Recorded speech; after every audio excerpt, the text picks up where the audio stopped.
जय श्री राम गुरुगाరు शुक्लांबरधरं विष्णुं शशिवर्णं चतुर्भुजं प्रसन्नवदनं ध्यायेत् सर्वविघ्नोपशान्तये अगजानन पद्मार्कं गजाननमहर्निशम् अनेकदन्तं भक्तानां एकदन्तमुपास्महे गुरुर्ब्रह्मा गुरुर्विष्णु गुरुर्देवो महेश्वरः गुरुस्साक्षात् परब्रह्म तस्मै श्रीगुरुवे नमः।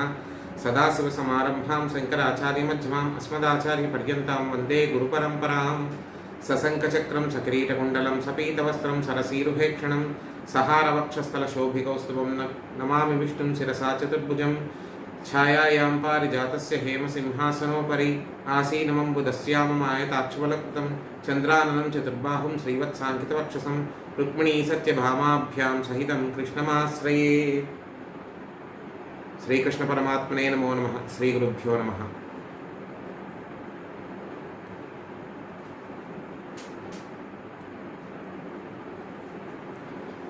మనం గత 2 వారాలుగా వామనావతార వైశిష్ట్యం గురించి, బలిచక్రవర్తి చేస్తున్నటువంటి విశ్వజిగ్ యాగాన్ని గురించి, సకల వైభవాలు కోల్పోయినటువంటి ఇంద్రుడు పలుచోట్ల తలదాచుకోవడము, ఆ అవస్థ చూసినటువంటి అదితీదేవి కశ్యపుడికి తన బాధ చెప్పుకొని పిల్లలైనటువంటి ఇంద్రుడి పిల్లలైనటువంటి జయంతాదులు కూడా ఎంత ఇబ్బంది పెడుతున్నారో, ఎన్ని ఇబ్బందులకు గురవుతున్నారో చెప్పుకుని బాధపడడం నేను తెలుసుకున్నాం. కశ్యప ప్రజాపతి యొక్క సలహా మేర అదితీదేవి ఒక వ్రతం చేసింది. శ్రీ మహావిష్ణువుని స్మరిస్తూ ఒక వ్రతం చేసింది. దీక్షగా 12 రోజుల పాటు ఆయన గురించి తపస్సు చేసింది. చేస్తే జరిగినది ఏమిటి? విష్ణుమూర్తి ప్రత్యక్షమయ్యాడు. అదితీదేవి యొక్క తపస్సుని, అదితీదేవి యొక్క జపాన్ని మెచ్చినటువంటి ఇంద్రుడు విష్ణుమూర్తి ప్రత్యక్షమయ్యాడు. ప్రత్యక్షమైనప్పుడు ఏం జరిగింది? తనను తాను మర్చిపోయింది అదితీదేవి. దేవమాత అయినటువంటి అదితీదేవి తనను తాను మర్చిపోయింది. చూపుల శ్రీపతి రూపము ఆపోవక త్రావి త్రావి హర్షోద్ధతయ్యి వాపుచ్చి మంద మధురాలాపంబుల పొగడిన అతిథి లక్ష్మీనాథున్. తాను చేసినటువంటి జపానికి ప్రసన్నుడైనటువంటి విష్ణుమూర్తి ఒకసారిగా ప్రత్యక్షం అయ్యేసరికి తనను తాను మర్చిపోయింది అదితీదేవి.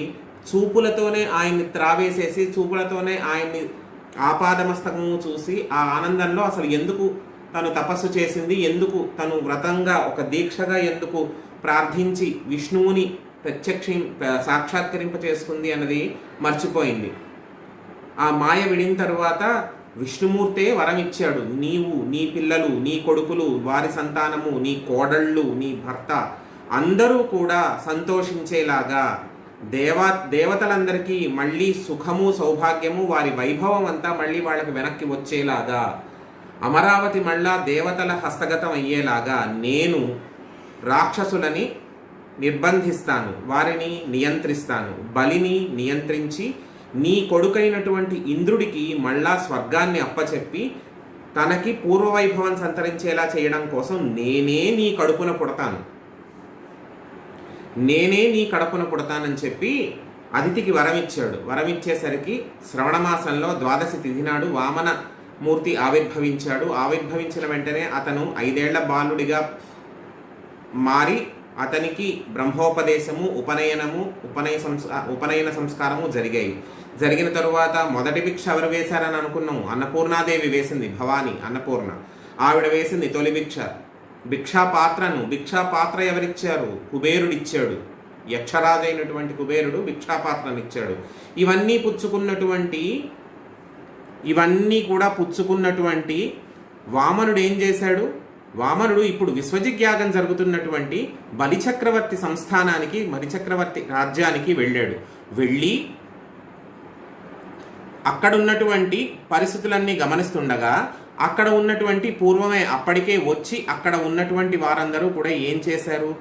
ఇతన్ని చూసి శంభుడో, హరియో, పయోజభవుడో, చండాసుడో, వహ్నియో డంభాకారత వచ్చేగాక ధరణిని ధాత్రీసురుండెవ్వడి సంభజ్యోతనుడి మహోజ్ఞతను అనుచు విస్మయభ్రాంతులై సంభాషించిరి బ్రహ్మచారిని తత్సభ్యుల్ రహస్యంబునన్. అసలు ఇతనెవరు?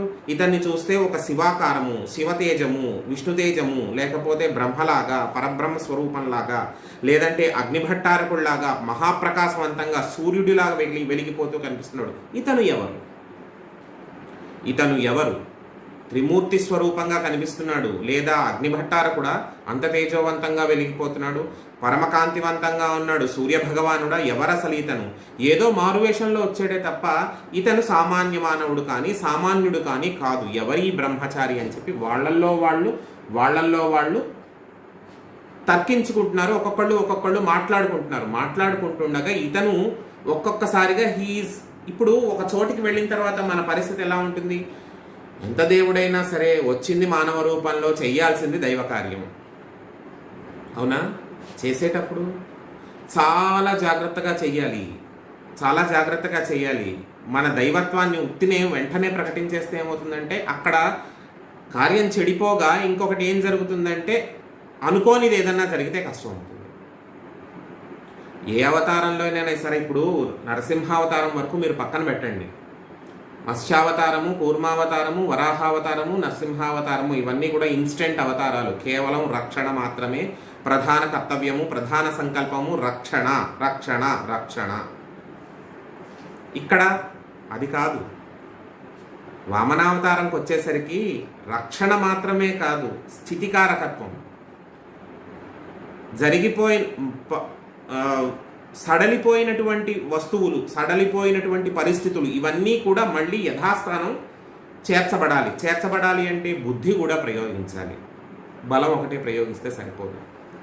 కూర్మావతారంలో, మత్స్యావతారంలో, కూర్మావతారంలో, ఆదివరాహావతారంలో, నారసింహావతారంలో 4 చోట్ల కూడా ఎక్కువగా బలాన్నే ఉపయోగించాడు. భుజబలాన్ని మాత్రమే, పరాక్రమాన్ని మాత్రమే ఉపయోగించాడు శ్రీ మహావిష్ణువు. కానీ కోటెడ్ వర్డ్స్, కానీ ఇక్కడ వరాహావతారం నుంచి అవసరమైన మేరకు బుద్ధి బలాన్ని కూడా ఉపయోగిస్తూ ఉంటాడు. ఎందుకు? కార్యం సాధించాలి, అవసరం గట్టెక్కించాలి. ప్రతిసారి భుజబలం మాత్రమే ఉపయోగిస్తానంటే కుదరదు. కొంచెం బుద్ధిబలం కూడా వాడాలి. ఇక్కడి నుంచి ఏంటంటే బుద్ధిబలం ఏ రేంజ్కి వాడుతూ వెళ్తాడు. ఆఖరికి వచ్చేసరికి కృష్ణావతారం దగ్గరికి వచ్చేసరికి బుద్ధిబలము అనేది ఎంతగా వాడి భుజబలాన్ని ఎంత మినిమైజ్ చేశాడు, బుద్ధిబలాన్ని ఎంత మ్యాక్సిమైజ్ చేశాడు అనేది కృష్ణావతారంలో తేలుతుంది మనకి. మీరు పోలిక వేసుకోండి. ఇక్కడ కొంచెం బుద్ధిబలాన్ని వాడాడు, కాస్త భుజబలాన్ని వాడాడు వామనావతారంలో. పరశురామావతారానికి వెళ్ళేసరికి పూర్తిగా భుజబలము, ఆవేశము, ఎంతసేపు అదే ఆవేశమే ఎక్కువగా ఉంటుంది. ఒక రకమైనటువంటి ఒక ఆరోగెన్స్. ఎవడైనా నాకేంటి, నేను చెప్పింది జరగాలి అంతే, అటువంటి పరిస్థితి. రామావతారంలో బుద్ధిబలము, భుజబలము రెండూ ఉపయోగించాడు. దాన్ని ధర్మంతో ముడేశాడు. రామావతారంలో గట్టిగా పట్టుకోవాల్సింది ఏంటంటే బుద్ధిబలాన్ని, భుజబలాన్ని రెండింటినీ ఉపయోగించి ఆ రెండిటికి కూడా ధర్మంతో ముడిపెట్టాడు. బలరామావతారానికి వచ్చేసరికి బుద్ధిబలము ఉంది, భుజబలము ఉంది, అన్నిటినీ మించి ఒకంత అహంకారం ఉంది. ఆదిశేషుడి అంశ కదా, ఆదిశేషుడి అంశతో కలిసినటువంటి సంకర్షణ అవతారం అది, సంకర్షణమూర్తి స్వరూపం. కాబట్టి బుద్ధిబలము, భుజబలము రెండిటితో కలిపినటువంటి ఒకంత అహంకారం ఉంటుంది బలరామ అవతారంలో. కానీ కృష్ణావతారానికి వచ్చేసరికి అన్నీ ఉంటాయి. Everything is there, including the smartness. మనం ఇప్పుడు చాలా ఈజీగా వింటూ ఉంటాం, ఏది hard work or smart work. కృష్ణుడు చేసిందంతా కూడా స్మార్ట్ వర్క్, రాముడు చేసింది హార్డ్ వర్క్, కృష్ణుడు చేసింది స్మార్ట్ వర్క్. కృష్ణావతారం వరకు మనం ఆ బుద్ధిబలము, భుజబలము అనేది బేరీజ్ వేసుకుంటే ఒక్కొక్క చోట ఒక్కొక్క రకంగా గ్రాఫ్ అటు ఇటు మారుతూ కృష్ణావతారం దగ్గరికి వచ్చేసరికి బుద్ధిబలం బాగా పెరిగి భుజబలం పూర్తిగా కిందకి తగ్గిస్తాడు. ఎందుకంటే కృష్ణావతారంలో ఆయనంటూ చంపింది చాలా తక్కువ మందిని. నిజానికి ఆయనంటూ చంపింది చాలా తక్కువ మంది. ఆయన చంపించాడు, బుద్ధిబలాన్ని ఉపయోగించి అర్జునాదుల చేత చంపించాడు చాలామందిని. ఆయన చేయి చేసుకోలేదు చాలామంది మీద. కురుక్షేత్ర సంగ్రామంలో ఆయన కనుక ఒక్క సంకల్పం చేసుకుంటే 18 రోజుల యుద్ధం అవ్వదు. ఆయన సంకల్పంతో అన్ని మొత్తం అయిపోతుంది, భీష్ముడితో సహా అందరూ వెళ్ళిపోతారు. కానీ ఎవరు ఎలా వెళ్ళాలో విధి నిర్ణయించింది కాబట్టి ఆయన అలా పంపించడానికే బుద్ధిని ఉపయోగించి మిగతా వారందరికీ కూడా భుజబలాన్ని ప్రచోదనం చేసేలాగా సారథ్యం వహించాడు. సరే, ఇప్పుడు మన కథాభాగానికి వద్దాం. మనం అలా చెప్పుకుంటూ వెళ్తే కృష్ణావతారం దగ్గరికి వెళ్ళిపోతాం. ఇవాళ మన కథాభాగానికి వద్దాం. ఇక్కడ వస్తువునే ఏంటంటే పిల్లాడు ఎలా ప్రవర్తించాలో అలా ప్రవర్తిస్తున్నాడు. 5 ఏళ్ల పిల్లాడు ఎలా ప్రవర్తించాలి? కొందరితో చర్చించుచు కొందరతో జటలు చెప్పు గోష్ఠించేయున్, కొందరతో తర్కించుచు కొందరతో ముచ్చటాడు, కొందరు నవ్వున్. కొందరితో చర్చించు. 5 ఏళ్ల పిల్లాడు అసలు ఎలా ఉంటాడు?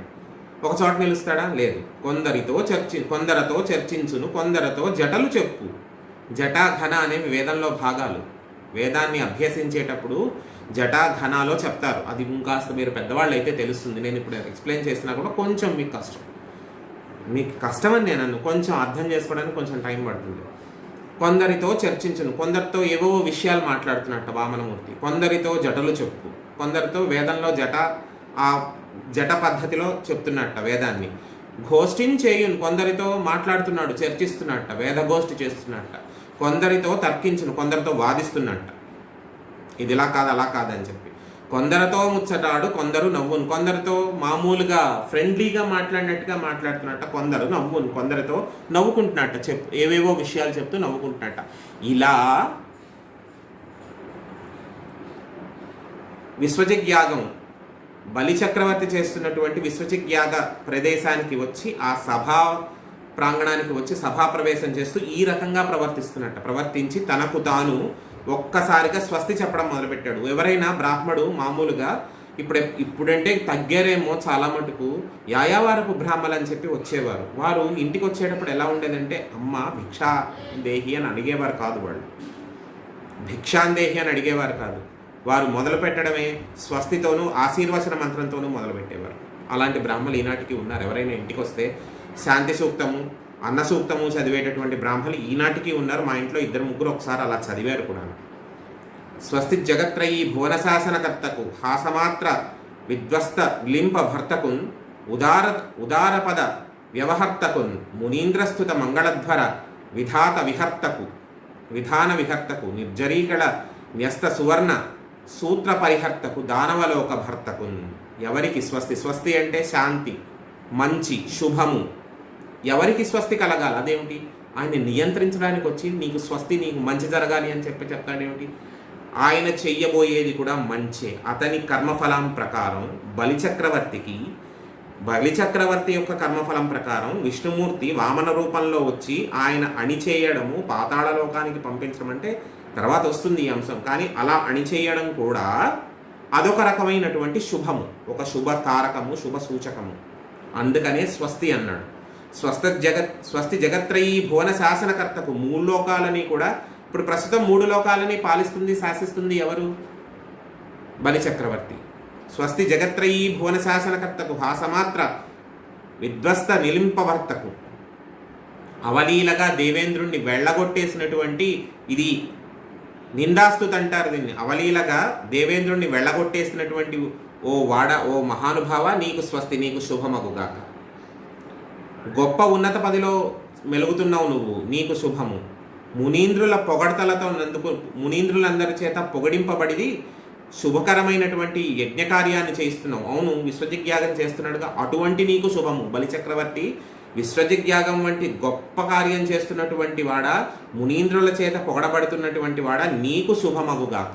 అలాగే దేవతా స్త్రీల మెడలో మంగళసూత్రాన్ని తొలగించేవాడా అంటే ఏమిటి? దేవతా స్త్రీల మెడలో మంగళసూత్రాలు తొలగించేవాడా అంటే ఓరి లోకకంట కూడా నీకు స్వస్తి. నిందాస్తుతి ఇది. తిడుతూ నీకు మంచిది అని చెప్పడం, తేరుకునే లోపల స్వస్తి చెప్పేయడం. అలాగే సమస్త రాక్షస సార్వభౌమ ఓ బలిచక్రవర్తి, నీకు శుభమగుగాక. తిడుతూ చెప్పడం ఏమిటి? మరి అదే ఇవాళ రోజునున్నది ఇదే కదా. ఒరే గాఢబా అంటే వాడికి అర్థమవుతుంది, ఒరే గాడిద అంటే అర్థమవుతుంది. కానీ అదేదో గాఢబా అంటే సంస్కృతంలో అయ్యగారు ఏదో అంటున్నారు అనుకుంటాం, కానీ కాదుగా. గాడిదే. నిందాస్తుతి.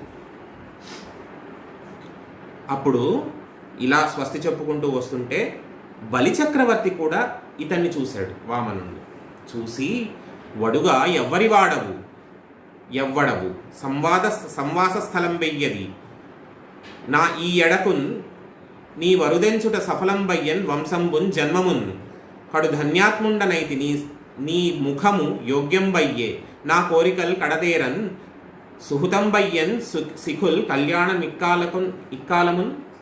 కళ్యాణమిక్కాలమున్ వడుగా అంటే ఓ బ్రహ్మచారి బ్రాహ్మణోత్తమ. వడుగు అంటే ఎవరు? ఒడుగు అనేది ఏంటి? ఒడుగు అంటే జంధ్యం వేసుకునేటటువంటి ఒక కార్యక్రమం, యజ్ఞోపవీత ధారణా కార్యక్రమం, కర్మ. అది జాతకర్మల్లో ఒక భాగం. జాతకర్మల్లో జాత సంస్కారాలలో అదొక భాగం. అది పెద్ద వేడుక కాదు. చాలామంది వాళ్ళ రోజున దాన్ని వేడుక చేసేసారు, కానీ అదొక కర్తవ్యం, అదొక భాగం, కర్మ. అది వడుగా ఎవ్వడవు సంవాద స్థలం వెయ్యది ఈ ఎడకున్ నీ వరుదెంచుట సఫలం బయ్యన్ వంశంబున్ జన్మమున్. నువ్వెవ్వరివో, ఎవరివాడవో, నువ్వు అసలు ఎవరివో. ఈ రకంగా నా స్థలానికి రావాల్సినటువంటి కారణం ఏమిటి? ఈ విశ్వజిజ్ఞాగం చేస్తున్నటువంటి ఈ ప్రదేశానికి ఏ కారణం చేత వచ్చావో, కానీ నీ రాక వల్ల మాత్రం నా వంశము, నా రాజ్యము మొత్తము కూడా, నా జన్మ కూడా పావనమయ్యాయి. అంతేగా పావనం అవ్వబోతోంది, నిజంగానే పావనం అవుతోంది. నా వంశము నా జన్మము పావనమయ్యాయి అని చెప్తున్నాడు. నిజంగా పావనం చేయడానికే వచ్చాడు వామనమూర్తి. కడు ధన్యాత్ముండనైతే నీ ముఖము యోగ్యం బయ్యే. నీ మొహం చూస్తేనే చాలా ఎంతో ప్రసన్నంగా ఉంది, ఎంతో కళాత్మకమైనటువంటి నీ మొహము, నీ ముఖారవిందము చూస్తే చాలా అసలు టెన్షన్స్ అన్నీ ఇలా ఒక్కసారిగా స్విచ్ ఆఫ్ చేసినట్టుగా వెళ్ళిపోయి చాలా ప్రసన్నంగా ఉంది నిన్ను మొహం. నిన్ను చూస్తే చాలా ఇబ్బందులన్నీ తొలగిపోయి చాలా చాలా హాయిగా ఉంది. కడు ధన్యాత్ముండనైతే నీ ముఖంబు యోగ్యం బయ్యే నీ కోరికన్ కడదేరన్ నా కోరికల్ కడదేరన్ సుహృతం బయ్యే సికుల్ కళ్యాణమిక్కాలమున్. నా కోరిక తీర్చి ఈ శుభకాలంలో నాకు ఈ అగ్ని రగులుతున్నటువంటి ఈ యజ్ఞవాటికలో, విశ్వజిజ్ఞాగం జరుగుతోంది కదా, ఈ అగ్ని రగులుతున్నటువంటి యజ్ఞవాటికలో నీవు అరిదించి నాకు శుభం చేకూర్చు అని చెప్పి ప్రార్థించాడు. అప్పుడు ఇంకాస్త మాట్లాడుతున్నాడు. కొంచెం గర్విష్టి అని చెప్పుకున్నాంగా, కొంచెం గర్విష్టి అని చెప్పుకున్నాం కదా. ఇప్పుడు అడుగుతున్నాడు, నీకేం కావాలి? నీకేం కావాలి? ఒక్క నిమిషం.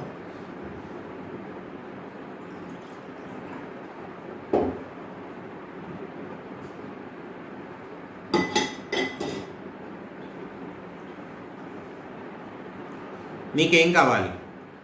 వచ్చావు కదా, నేను దానం ఇవ్వడం నాకు కర్తవ్యం. నేను లోక కళ్యాణం కోసం కానీ నా స్వార్థం కోసం కానీ ఒక యజ్ఞం చేస్తున్నాను. యజ్ఞం చేస్తున్నప్పుడు బ్రాహ్మడు వస్తే దానం ఇవ్వడం అనేది ఒక గృహస్థు యొక్క కర్తవ్యం, ఒక రాజు యొక్క కర్తవ్యం. అంతవరకు ధర్మం పాటించాడు బలిచక్రవర్తి. దానం ఇవ్వడం నాకు కర్తవ్యం. కాబట్టి వరచేలంబులో మాడలో ఫలములో వన్యంబులో గోవులో హరులో రత్నంబులో రథములో విమృష్టాన్నంబులో కన్యలో కరులో కాంచనమో నికేతనములో గ్రామంబులో భూములో ధరణీఖండమో కాక ఏమడిగేదో ధాత్రీ సురేంద్రోత్తమ. నీకేం కావాలి? ఓ బ్రహ్మచారి, నీకేం కావాలి? ఓ బ్రాహ్మణోత్తమ. ధాత్రీసురుడు అంటే భూమి మీద తిరిగే దేవుడు అని అర్థం. ధాత్రి భూమి, సురులు దేవతలు. ధాత్రీ సురేంద్రోత్తమ అంటే భూమి మీద తిరిగే దేవతా స్వరూపమైనటువంటి ఓ మహానుభావ. అంటే ఎవరు? పౌరోహితుడు, బ్రాహ్మడు. వారిని అలా అంటారు. వరచేలంబులో నీకు పట్టుబట్టలు కావాలా? మంచి వస్త్రాలు కావాలా? వరచేలంబులో మాడలు అంటే ధనము. ఇప్పుడంటే మనం రూపాయలు ఇంకోటి అంటున్నారు. మాడలు అనేవారు ఇంతకుముందు. అప్పటి రోజుల్లో మాడలు అనేవారు ధనాన్ని. బంగారు మాడలో ఫలములో పళ్ళు కావాలా తినడానికి? వన్యంబులో అడవి సంపద కావాలా? నీకు అడవిని రాసివ్వనా? వన్యంబులో గోవులో పోనీ గోదానం ఇవ్వనా? నీకు నువ్వు గోవుల్ని పెట్టుకుంటావా? గోదానం ఇవ్వనా? హరులు అంటే గుర్రాలు. అశ్వశాల పెట్టుకుంటావా? అశ్వశాలను పెట్టుకుని అశ్వాలను అద్దెకించుకుంటావా? హరులో రత్నములో పోనీ ఇవేవి వద్దు, రత్నాలు కావాలా? మంచి మేలుజాతి రత్నాలు తెప్పించివనా నీకు? రథములో నీకు రథం కావాలా? విమృష్ణాన్నంబులో కృష్ణాన్నము అంటే ఇష్టమైనటువంటి భోజనము, చక్కగా సుష్టుగా తినేటటువంటి భోజనం, అంత రుచికరమైనటువంటి భోజనం. నీకు అటువంటి రుచికరమైనటువంటి భోజనం కావాలా? ఏం కావాలి? కన్యలో నీకు కన్యామణులు కావాలా? ఎందుకు? సేవ చేయడానికి. ఎంతసేపు కన్యామణులు అంటే ఒకటే అర్థం కాదు. ఎందుకంటే మన బుద్ధి ఏ రకంగా ఉంటుందంటే కన్యామణులు అంటే ఇంకొకటే, సేవ చేయడానికి, పరిచారకులు, పరిచారికలు, సేవ చేయడానికి కన్యామణులు. కరులో ఏనుగులు కావాలా? కరి అంటే ఏనుగు, ఏనుగు కావాలా? కాంచనము బంగారం కావాలా?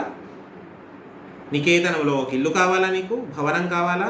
గ్రామంలో నీకు ఒక అగ్రహారాన్ని కావాలా? అగ్రహారం రాసివ్వనా? నీకు అగ్రహారాన్ని దానంగా ఇవ్వనా? భూమిలో పోనీ భూమంతా ఇచ్చేనా?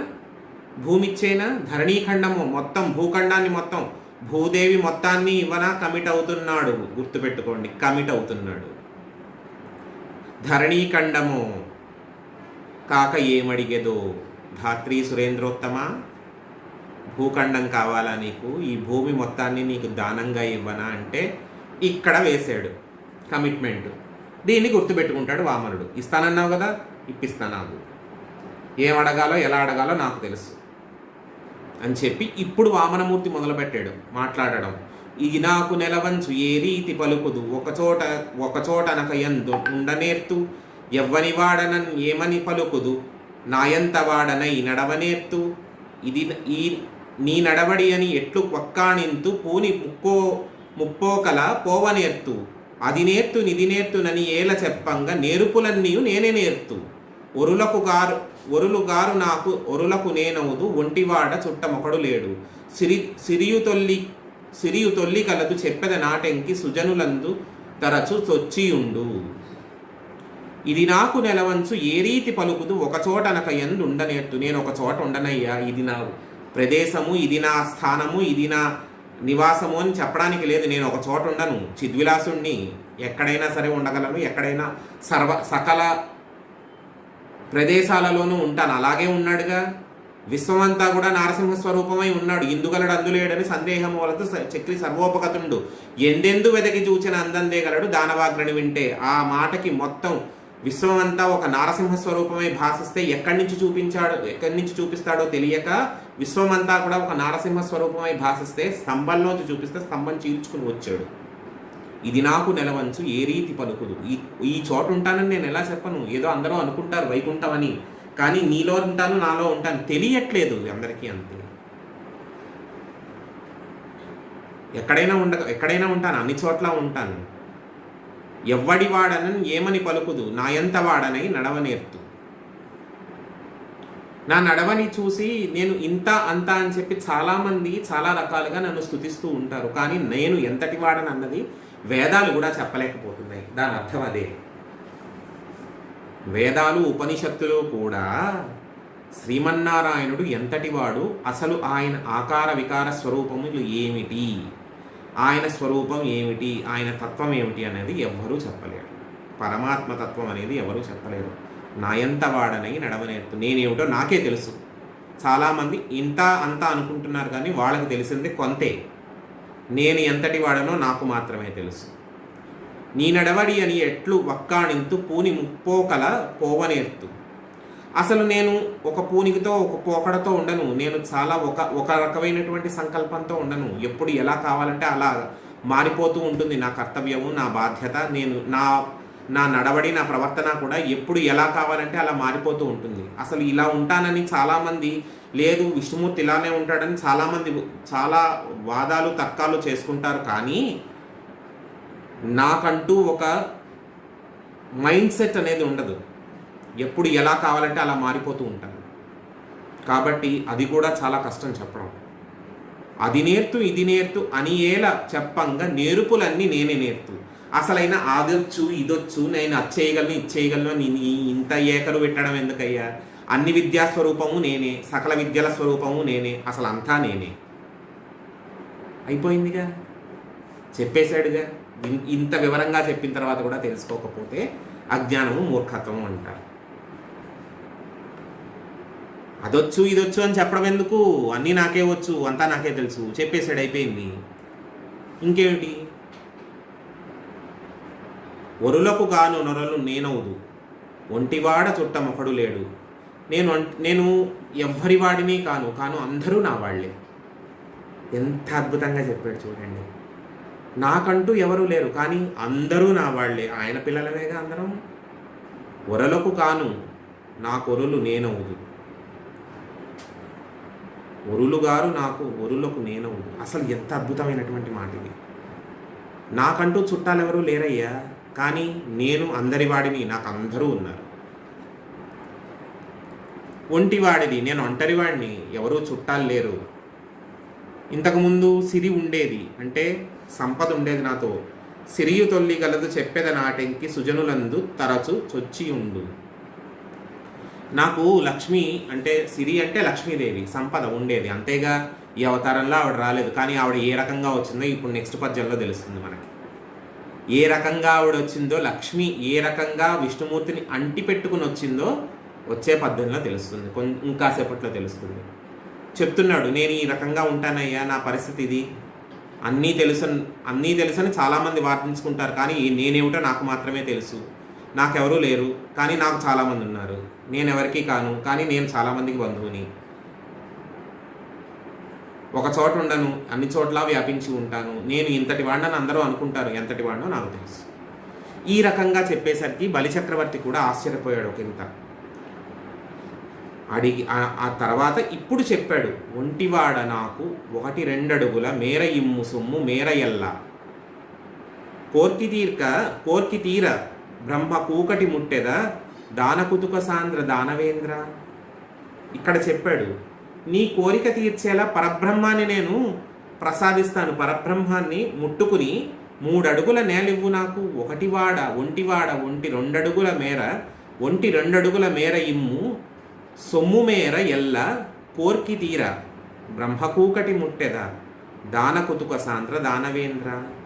నాకు ఇవన్నీ నువ్వు చెప్పినవి వరచేలంబులో మాడలో ఇవన్నీ ఏమీ అక్కర్లేదయ్యా. ఈ బంగారము రత్నాలు మేడలు మిద్దెలు అగ్రహారాలు నాకేమీ వద్దు. నేను అడిగేది ఏమిటి, నేను ఒంటరివాణ్ణి. నాకు 1-2 అడుగుల మేర, 1-2 అడుగులు ఏమిటి, 1+2 ఎంత? 1-2 అడుగులు అంటున్నాడు, 1+2 ఎంత? 3 అవునా? 1-2 అడుగుల అన్నాడు, 1కి 2 కలిపితే 3 అడుగులు ఇవ్వు. 3 అడుగులు ఇస్తే నేను కొలుస్తాను, కొలిచి బ్రహ్మాండం అంతా కొలిచి నిన్ను తృప్తిపరుస్తాను. బ్రహ్మకూకటి ముట్టెద దాన కుతుక సాంద్ర దానవేంద్ర. నువ్వేదో దానం చేద్దాం అని చాలా సంబరపడిపోతున్నావు బలిచక్రవర్తి. నీ దానం పుచ్చుకుని నిన్ను తృప్తిపరిచి బ్రహ్మాండం మొత్తాన్ని కొలుస్తాను. నువ్వు తృప్తిపడేలా బ్రహ్మాండం మొత్తాన్ని కొలుస్తాను అంటే 5 ఏళ్ల పిల్లాడు అలా మాట్లాడుతూ ఉంటే ఎవరికైనా సరే ఎంత సరదాగా ఉంటుంది. అసలు మాట్లాడేటప్పుడు మామూలుగా ఆలోచించండి. మాట్లాడేటప్పుడు 5 ఏళ్ల పిల్లాడు తన స్థాయికి మించి పెద్ద పెద్ద మాటలు చెప్తూ ఉంటే అసలు ఎవరైనా సరే ఎటువంటి రకంగా భావిస్తారు, ఎటువంటి రకంగా ఫీల్ అవుతారు. మామూలు మనవాడు వచ్చి ఏదో ఆ స్కూల్లో ఇవాళ ఇలా చేశాను అలా చేశాను ఇంకేముంది అది తాత ఇది తాత అని చెప్తేనే ఇవాళ రేపు వాట్సాప్ల్లో పెట్టేసుకుని ఫేస్బుక్ల్లో పెట్టేసుకుని మా మనవడు ఇంత మా మనవడు అంతా అని చెప్పి నానా హంగామా చేస్తున్నామే. ముక్కు మొహం తెలియని 5 ఏళ్ల పిల్లాడు బ్రహ్మచారి వేషంలో వచ్చాడు. నేను ఇంత వాడినని చెప్పి ఇంత తత్వము చెప్పాడు. నేనెవరిని అనేది ఇంత తత్వం బోధించాడు. ఇంత చెప్పిన తర్వాత బలిచక్రవర్తికి ముచ్చట వెయ్యదా వేస్తుందా చెప్పండి? వేస్తుందా వేయదా? ఎంతటి వాడికైనా సరే అటువంటి మాటలు అటువంటి స్వరూపాన్ని చూస్తే ముచ్చటేస్తుందా వేయదా? అవునా కదా? ముచ్చటేస్తుందా లేదా? అదే ముచ్చట వేసింది.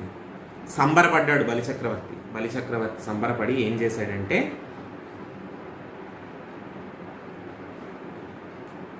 ఇంకా వింటున్నాడు. ఇప్పుడు ఇంకా కాస్త ధర్మం చెప్తున్నాడు. ఎవరు? వామనుడు అసలు బ్రహ్మచారికి ఎటువంటి దానం ఇవ్వాలి? మనం పోయిన వారం కూడా మాట్లాడుకున్నాము. ఒడుగు చేసేటప్పుడు ఏమేం పట్టుకెళ్ళాలి అనేది పోయిన వారం కూడా మాట్లాడుకున్నాము. ఇప్పుడు వామనుడి నోటితో చెప్తున్నాడు ఎటువంటి దానం ఇవ్వాలి. నేను బ్రహ్మచారిని అయ్యా, నువ్వు అవన్నీ ఇస్తానంటావేమిటి? నువ్వు అవన్నీ ఇస్తే నేనేం చేసుకోను? గొడిగో జన్నిదమో కమండలువో నాకు ముంజియో దండమో వడుగేనెక్కడ భూములెక్కడ కరుల్ కరుల్ వామాక్షుల అస్వంబులెక్కడ, నిత్యోచిత కర్మంబెక్కడ, మదాకాంక్షామితంబైన 3 అడుగులు మేరే త్రోవ ఇచ్చుటకు బ్రహ్మాండములు నా పాలికిన్. నేను అడిగానుగా 1-2 అడుగుల మేర ఇమ్ము అని చెప్పి. గొడుగో జన్నిదమో కమండలువో ముంజియో, దండమో వడుగేనెక్కడ, భూములెక్కడ, కరుల్ వామాక్షుల అస్వంబులెక్కడ, నిత్యోచిత కర్మంబెక్కడ. నువ్వు అంటున్నావు ఏమిటో ఇవిస్తానని, కానీ మాకేమివ్వాలో తెలుసా నీకు? నేను బ్రహ్మచారిని కాబట్టి నాకు నువ్వేమివ్వాలి? ఓ గొడుగు ఇవ్వాలి. ఎండ పడకుండా వాన పడకుండా వాతావరణానికి తట్టుకోవడానికి వీలుగా ప్రకృతి ప్రవర్తనని, ప్రకృతి ప్రభావాన్ని తట్టుకోవడానికి వీలుగా నేను తడిసిపోకుండా శరీరాన్ని రక్షించుకోవడానికి గొడుగు అనేది ఇవాళ రేపు చాలా ఫ్యాషన్ అయిపోయి దాని నిండా చాలా చాలా బొమ్మలు వేసేసి నానా హంగామా చేస్తున్నారు. కానీ గొడుగు ఎందుకు వేసుకుంటారు? గొడుగు ఎందుకు వేసుకుంటారు? ఎండ నుంచి వాన నుంచి కాపాడుకోవడానికి, మంచు పడకుండా ఇది చాలా ముఖ్యమైనటువంటి పార్ట్. మనం చాలా ఈజీగా తీసుకుంటాం దీన్ని. చాలామంది ఏంటంటే ఏముందిలే అనవసరంగా జుట్టు అని చెప్పి చాలామంది ఏం చేస్తారంటే పూర్తిగా ఇది చేసేస్తారు. కానీ this is a very sensitive part of the body. This should not be injured. This is a very sensitive part and this should not be injured. ఎటువంటి ప్రమాదము జరగకూడదు. ఇక్కడి నుంచి ఇక్కడి వరకు this is called medulla oblongata. If I'm not wrong, this is called medulla oblongata. అవునా? ఈ చిన్న మెదడు అనేదో అంటారు. ఇక్కడి నుంచి మన వెన్నెముక వ్యవస్థ అంతా కూడా కేంద్రీకృతమై ఉంటుంది, మన బ్యాక్ బోన్ మొత్తం. అది కనుక ఏమాత్రమైనా అటు ఇటు అయిందంటే ఇంకంతే, మంచానికే పరిమితం మనం. అది కనుక కొంచెం ఏమాత్రం తేడా వచ్చినా కూడా మంచానికి పరిమితం అయిపోతాం. కాబట్టి ఈ పార్ట్ మొత్తం అంతా కూడా కవర్ అయ్యి ఉండాలి. కానీ బ్రహ్మచారికి శిఖ పెడతారు. అవునా? శిఖ పెడతారు. శిఖ పెట్టడం అంటే ఏమిటి? పిలక పెడతారు. ఉపనయన సంస్కారం చేసి పంచశిఖలు పెట్టి ఇక్కడొకటి పెడతారు. ఇక్కడ పెడతారు. పెట్టినప్పుడు ఏమవుతుందంటే కొంచెం ఇక్కడ ఓపెన్గా వదిలేయడం జరుగుతుంది. ఆ ఓపెన్గా వదిలేసినప్పుడు ఏం జరుగుతుంది అంటే గొడుగు ఇవ్వాలి. బ్రహ్మచారికి దానంగా ఇచ్చేటటువంటి పదార్థం ఏంటంటే గొడుగు ఇవ్వాలి. ఎందుకంటే ఎండకి వానకి చలి మంచు పడుతుంటే కూడా నిభాయించుకుని తట్టుకోవడానికి సరిపడా ఆ భాగము ఎప్పుడూ కూడా సురక్షితంగా ఉండడానికి సరిపడా ఆ ప్రయోజనం కోసం గొడుగు దానంగా ఇవ్వాలి. అంతేగాని గొడుగు ఇచ్చేస్తే అయిపోతుందంటే దాని ప్రయోజనం ఏంటన్నది తెలియాలి కదా. గొడుగు ఇవ్వాలి, ఇచ్చేద్దాం, అయిపోతుంది. గొడుగు ఎందుకు ఇవ్వాలి? దాని అవసరం తెలియాలి కదా. గొడుగు ప్రకృతి చేసేటటువంటి ప్రకృతి యొక్క ప్రవర్తన, దాని యొక్క ప్రభావాన్ని తట్టుకోవడానికి, ఎండని వానని మంచుని నిభాయించుకోవడానికి, ఈ మెదడు యొక్క భాగాన్ని రక్షించుకోవడానికి గొడుగు పట్టుకోవాలి. వానలో తడవడం సరదానే, కానీ ప్రతిసారి వానలో తడుస్తానంటే కుదరదు కదా. పిల్లలు కాబట్టి చెప్తున్నాను, వానలో తడవడం మీ అందరికీ సరదా ఉంటుంది. మీ ఇవాళ రేపు ఎంతమందికి ఉందో తెలియదు, కానీ చాలామందికి సరదా ఉంటుంది. నాకు సరదా.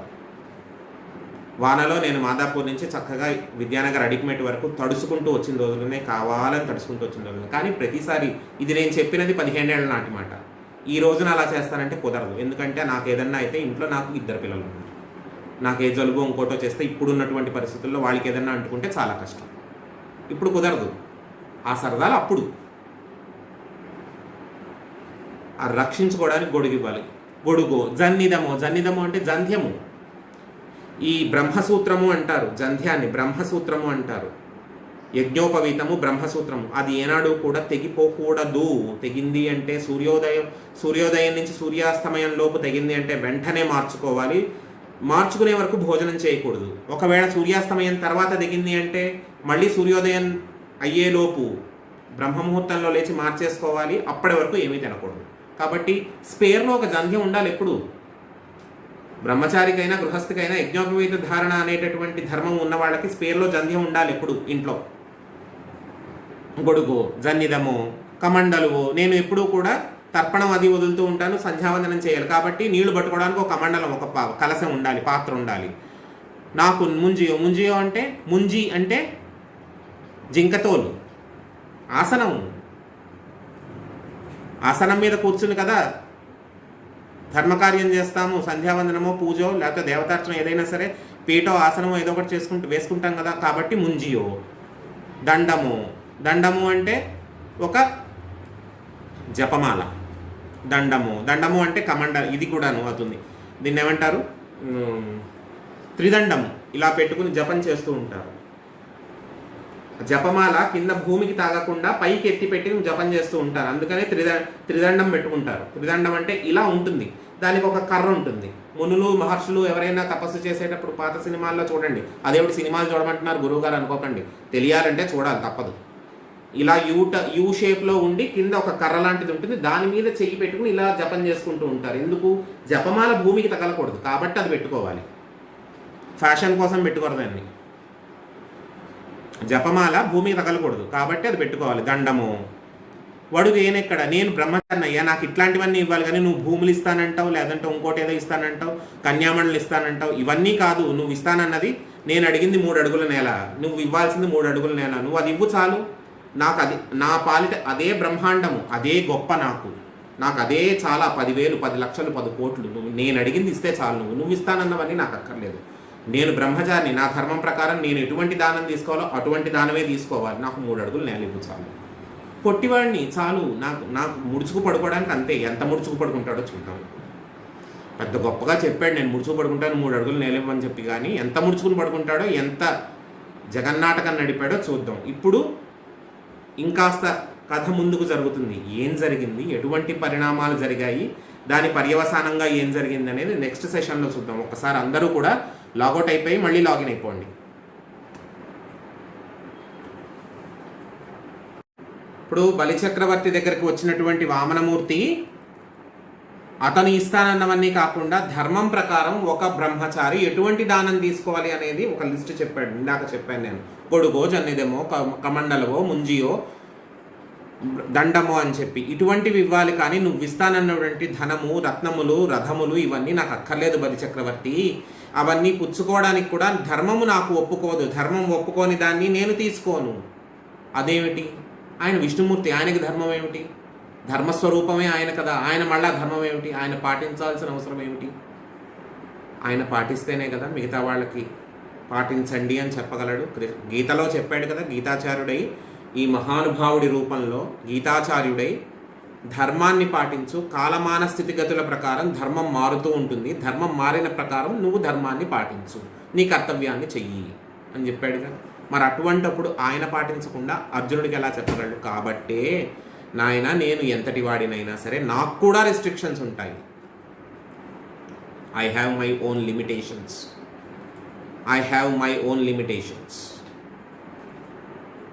నా హద్దులు, నా రెస్ట్రిక్షన్స్ నాకు ఉంటాయి. కాబట్టి నేను అన్నీ తీసుకోకూడదు. నాకు కావాల్సినవి ఇవి. ఈ రూపంలో ఉన్నాను, బ్రహ్మచారి రూపంలో ఉన్నాను కాబట్టి నాకు బ్రహ్మచారికి ఉపయోగమైనటువంటి పరికరాలు, గొడుగు, జంధ్యము, కమండలము, దర్భాసనము కానీ, జింక చర్మం కానీ, లేదంటే ఒక త్రిదండం కానీ, జపమాల కానీ, ఇటువంటివి ఇవ్వాలి. అంతేకాని నువ్వు ఇచ్చేవి నాకు అక్కర్లేదు. నేను అడిగినవి ఇస్తే అదే 10 కోట్లు నాకు. దానితో నేను అడిగాను 3 అడుగుల త్రోవ ఇవ్వు అన్నాను. ఆ 3 అడుగులు ఇచ్చేస్తే అదే నా పాలిట బ్రహ్మాండం, దాంతోనే బ్రహ్మాండంగా సరిపెట్టుకుంటాను అన్నాడు. బ్రహ్మాండం అంతా దాంట్లోనే సరిపెట్టాడు. ఆ 3 అడుగుల్లో బ్రహ్మాండం మొత్తాన్ని సరిపెట్టాడు.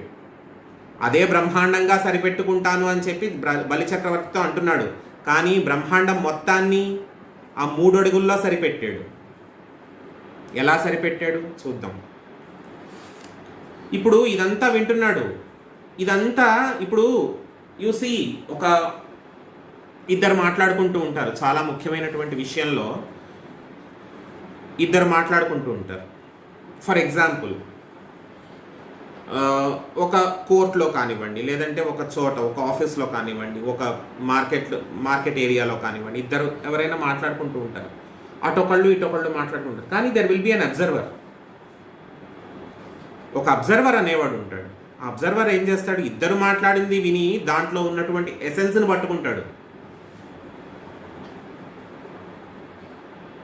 పక్కన ఉన్నటువంటి అబ్జర్వర్ అనేవాడు ఏం చేస్తాడంటే ఇద్దరు మాట్లాడేది వింటాడు, ఎసెన్స్ని పట్టుకుని తను ఎవరి పక్షం నుంచి మాట్లాడదలుచుకున్నాడో వాడికి చెప్తాడు. ఒరే, నీకు అర్థం కావట్లేదు, వాడు చెప్పింది ఇది, నీకు అర్థమైంది ఇంతే, కానీ నేను ఇద్దరిని విన్నాను, నీకు అర్థమైంది ఇంతే కాబట్టి నాకు ఇద్దరిని వింటే, ఇద్దరిని గమనించిన తర్వాత నాకు అర్థమైంది ఇది, కాబట్టి నువ్వు జాగ్రత్తగా ఉండు అని అతను ఎవరి వైపు నిలబడి మాట్లాడదలుచుకున్నాడో వాళ్ళకి పరాకు చెప్తాడు. ఇక్కడ అబ్జర్వర్ ఎవరు? ఇక్కడ అబ్జర్వర్ ఎవరు? శుక్రాచార్యుడు. దానవ కుల గురువు అయినటువంటి శుక్రాచార్యుడు బలిచక్రవర్తి చేస్తున్నటువంటి విసృజిజ్ఞాగ ప్రదేశంలో ఉండి వామనుడు వచ్చిన క్షణం నుంచి గమనిస్తున్నాడు. ఏం జరుగుతోంది, ఏం చేస్తున్నారు, అసలు ఇతనేమిటి అంతా కూడా చూస్తున్నాడు, గమనిస్తున్నాడు, అబ్జర్వ్ చేస్తున్నాడు. నేను మొట్టమొదటి రోజు నుంచి చెప్తున్నాను. ఎప్పుడు మనం దక్ష ప్రజాపతి కథ చెప్పినప్పుడు, దక్ష ప్రజాపతి కశ్యప ప్రజాపతి గురించి చెప్పుకున్నప్పటి నుంచి, భృగు మహర్షి గురించి చెప్పుకున్నప్పటి నుంచి చెప్తున్నాను. శుక్రాచార్యుడిని మాత్రం ఏనాడు తక్కువ అంచనా వేయకండి. అతని గురించి ఎటువంటి నెగటివ్ ఫీలింగు పెట్టుకోవద్దు అని చెప్పి. ఎందుకంటే అతను త్రికాలవేది. బృహస్పతి, దేవగురువు అయినటువంటి బృహస్పతి ఎంత గొప్పవాడో శుక్రాచార్యుడు కూడా అంతే గొప్పవాడు. శుక్రాచార్యుడు దానవ గురువు అయినా సరే, రాక్షస గురువు అయినా సరే, విరాజ్ వీడియో ఆఫ్ చేసుకో, దానవ గురువు అయినా సరే శుక్రాచార్యుడు చాలా గొప్పవాడు. ఎందుకు? గ్రహిస్తున్నాడంతా, తను ఇవ్వాల్సినటువంటి సలహా ఇస్తున్నాడు. వినకపోయిన వాడి కర్మ, అది మనం ఏం చేయలేము. అతను కూడా ఏమీ చేయలేడు. గురువు స్థానంలో ఉండి కూడా శుక్రాచార్యుడు కూడా ఏమీ చేయలేడు. కానీ చెప్పడం అతని కర్తవ్యం. పరాకు చెప్పడం, మంచి చెప్పడం అతని కర్తవ్యం. ప్రతి చోట కూడా చెప్తూనే ఉన్నాడు, ఇది మంచిది కాదు, ఇది మంచిది కాదు అని. వినని వాళ్ళు రాక్షసులు. దానికి అతనేం చేయగలడు? ఏమి చేయలేడు. శుక్రాచార్యుడు చాలా గొప్పవాడు. భృగు మహర్షి కొడుకు, భార్గవ వంశము. కాబట్టి అతన్ని ఏనాడు కూడా మనం తక్కువ అంచనా వేయకూడదు, నెగిటివ్గా మాట్లాడకూడదు. శుక్రాచార్యుడు అతను ఆశ్రయించినటువంటి దానవుల ఆ పక్షాన్ని మనం దృష్టిలో పెట్టుకుని శుక్రాచార్యుడిని ఎప్పుడూ కూడా తక్కువగా మాట్లాడు. శుక్రాచార్యుడు ఇప్పుడు చెప్తున్నాడు, ధనుజేంద్ర ఈతడు ధరణీసురుడు కాడు, దేవకార్యంబు సాధించు కొరకై హరి విష్ణుడవ్యయుండు అతిథి గర్భంబున కశ్యపసూనుడై కలిగినడకట. చెప్పేశాడు నిజం. ధనుజేంద్ర ఈతడు ధరణీసూరుడు కాడు, దేవకార్యంబు సాధించు కొరకు హరివిష్ణుండవ్యయుడై అదితి గర్భంబున కశ్యపసూనుడై కలిగినకట. ఎరుగవీతని కోర్కి ఇచ్చెదనంటివి దైత్య సంతతికి ఉపద్రవము వచ్చు. నీ లక్ష్మి తేజంబు నెలవు నైశ్వర్యంబు వంచించి ఇచ్చుదా వాసవునకు. మొనసి జగములెల్ల 3 పాదంబుల అఖిలకాయుడగుచు ఆక్రమించి సర్వధనము విష్ణు సంసర్జనము చేసి బడుగు పగిది ఎట్లు బ్రతికెదవీవు. నువ్వు అంటున్నావు, ఏదో చూస్తున్నావు, బలిచక్రవర్తి ఇదిస్తానని చెప్పి ఏదో అంత దానం ఇస్తాను, ఇంత దానం ఇస్తాను, అది కావాలా ఇది కావాలా అని చెప్పి చాలా ప్రగల్భాలు పలుకుతున్నావు. ఇచ్చేయడానికి అర్థం కావట్లేదు ఇతనెవరో.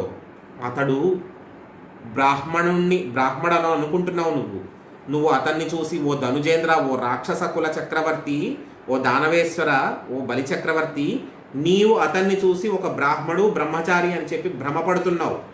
కానీ అది నిజము కాదు. దేవకార్యంబు సాధించు కొరకు, దేవతలకి మంచి చేయడం కోసం, దేవతల యొక్క క్షేమం కోసం, వాళ్ళ సంక్షేమం కోసం, నీవు పెడుతున్నటువంటి బాధల నుంచి విముక్తి చేయడం కోసం, దేవతలను రక్షించడం కోసం అదితి గర్భంలో హరి శ్రీమన్నారాయణుడు అదితీదేవి దేవమాత అయినటువంటి అదితీదేవి గర్భంలో కశ్యప పుత్రుడై జన్మించాడు. ఇతని కోరికేదో నీవు తీరుస్తాను, నేను నీకు దానమిస్తాను అని చెప్పి నానా మాటలు మాట్లాడుతున్నావు, నువ్వు చాలా ప్రగల్భాలు పలుకుతున్నావు. కానీ నువ్వు చెప్పేటటువంటి మాటల వల్ల దానవ వంశం మొత్తానికి కూడా, రాక్షస వంశం మొత్తానికి కూడా ఉపద్రవం వస్తుంది. ఎందుకు? రాజుని అణిచేస్తే ఇప్పుడు లీడర్ అనేవాడు చాలా పట్టు కోల్పోయాడు అనుకోండి. ఒక నాయకుడు అనేవాడు చాలా బలహీన పడిపోయి పట్టు కోల్పోయాడు అనుకోండి, సైన్యం మొత్తం చల్లా చెదరైపోతుంది.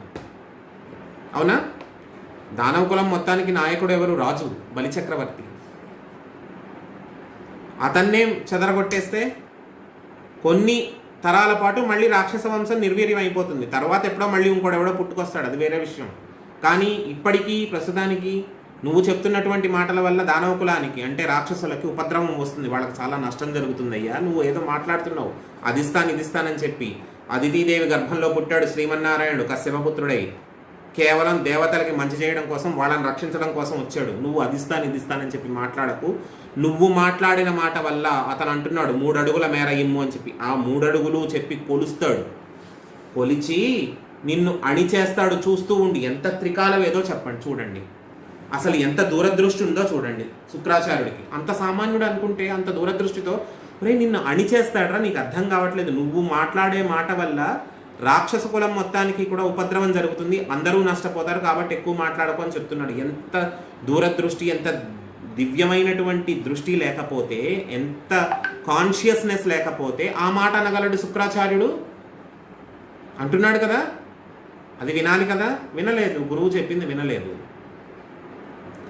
నువ్వు అలా అంటున్నావు, నీ ఐశ్వర్యం మొత్తం పోతుంది, అతనికి ధార పోసేస్తే నీ దగ్గర ఏమీ మిగలదు, నువ్వు అణచివేయపడతావు, ఇవన్నీ కోల్పోయిన తర్వాత నువ్వు ఎలా బతుకుతావురా నాయన బలిచక్రవర్తి, ఎలా బతుకుతావు అని చెప్పి అడిగితే అక్కడ కూడా చెప్పాడు.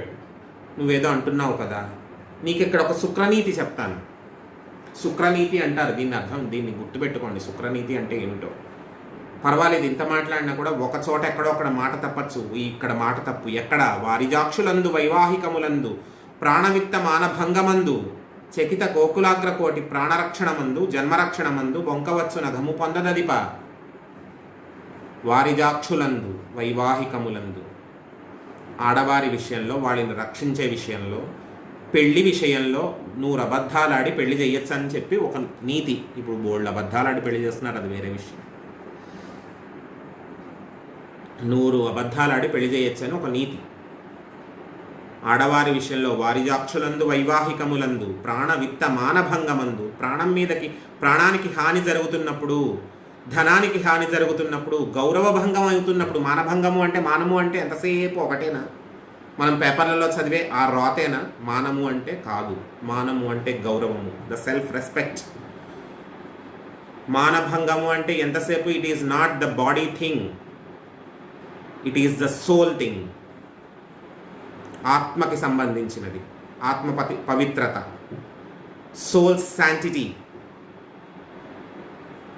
అది చాలామంది ఏంటంటే దాన్ని చాలా హీనంగా మాట్లాడతారు. మానము అనే మాటకి చాలా పెద్ద అర్థం ఉంది. గౌరవము, శరీరము మాత్రం కాదు. మానము అనే మాటకి చాలా పెద్ద అర్థము. దాని అర్థము గౌరవము, ఆత్మగౌరవము, ఆత్మవిశ్వాసము. ఇన్ని రకాల అర్థాలు ఉన్నాయి మానము అనే మాటకి. మానము అంటే ఎంతసేపు శరీరానికి సంబంధించింది. దానికి ఆడవారిని మాత్రమే ఒక రాటకు కట్టేసేసి వాళ్ళని నానా భ్రష్టు పట్టించి ఒక్క చిన్న ఇన్సిడెంట్ అవ్వగానే పేపర్లలో వేసేసి, మీడియాలో వేసేసి, ఏకేసి, మనకు తెలిసింది కొంత, తెలియంది కొంత, ఇష్టం వచ్చినట్టు రాసేసేసి వాళ్ళని ఇంకా ఇంకా ఇంకా ఇంకా ఇంకా ఇంకా ఇంకా అణిచేసేసి కింద పడేసేసి ఆ చర్చ, ఆ ఇన్సిడెంట్, ఆ ఉదంతం యొక్క చర్చని గోరంతలు కొండంతలు చేసి ఆవగింజని అరటి చేనంత చేస్తాం. చాలా తప్పది. అది గౌరవానికి సంబంధించినది, శరీరానికి సంబంధించింది కాదు. ప్రాణవిత్త మానభంగమందు, భంగం అంటే వీటన్నిటికీ కూడా హాని కలుగుతుంటే, గౌరవానికి హాని కలుగుతుంటే, చకిత గోకులాగ్రకోటి ప్రాణరక్షణమందు జన్మరక్షణమందు. నువ్వు అనుకుంటున్నావు భయపడిపోయినటువంటి గోవులు. గోకులాగ్రకోటి అంటే, గోకులము అంటే గోవులు. ఆవుల్ని రక్షించాల్సి వస్తే అబద్ధం చెప్పు, మాట తప్పు, పర్వాలేదు. ఆవుని రక్షించాల్సి వస్తే మాట తప్పు. ఇవాళ ఆవుని రక్షించడం కోసం ఎంతమంది ప్రయత్నిస్తున్నామో ఆవుని పీక్కు తినడం కోసం కూడా అంతేమంది ప్రయత్నిస్తున్నారు. It is just an animal. How could you say it is just an animal? It is a mother. Because you are drinking its milk, that's all. There is no other word. ఇంకొక మాట మాట్లాడడానికి వీలేదు. నువ్వు ఆ ప్రాణి యొక్క పాలు తాగి నీ జీవాన్ని నిలుపుకుంటున్నావు, నీ శరీరాన్ని నిలుపుకుంటున్నావు. సిగ్గు లేదా ఆ మాట అనడానికి? అదొక జంతువు అనే మాట అనడానికి సిగ్గు లేదు? ఎలా అనగలుగుతున్నారు అంటున్న వాళ్ళు? గౌరవించాలి. గోవు అనేది ఎంత పవిత్రమైనటువంటి పదార్థము. ఇటువంటి ఒక శ్రీమాత, శ్రీలలితా స్వరూపం అనేది మనం తెలుసుకోవాలి.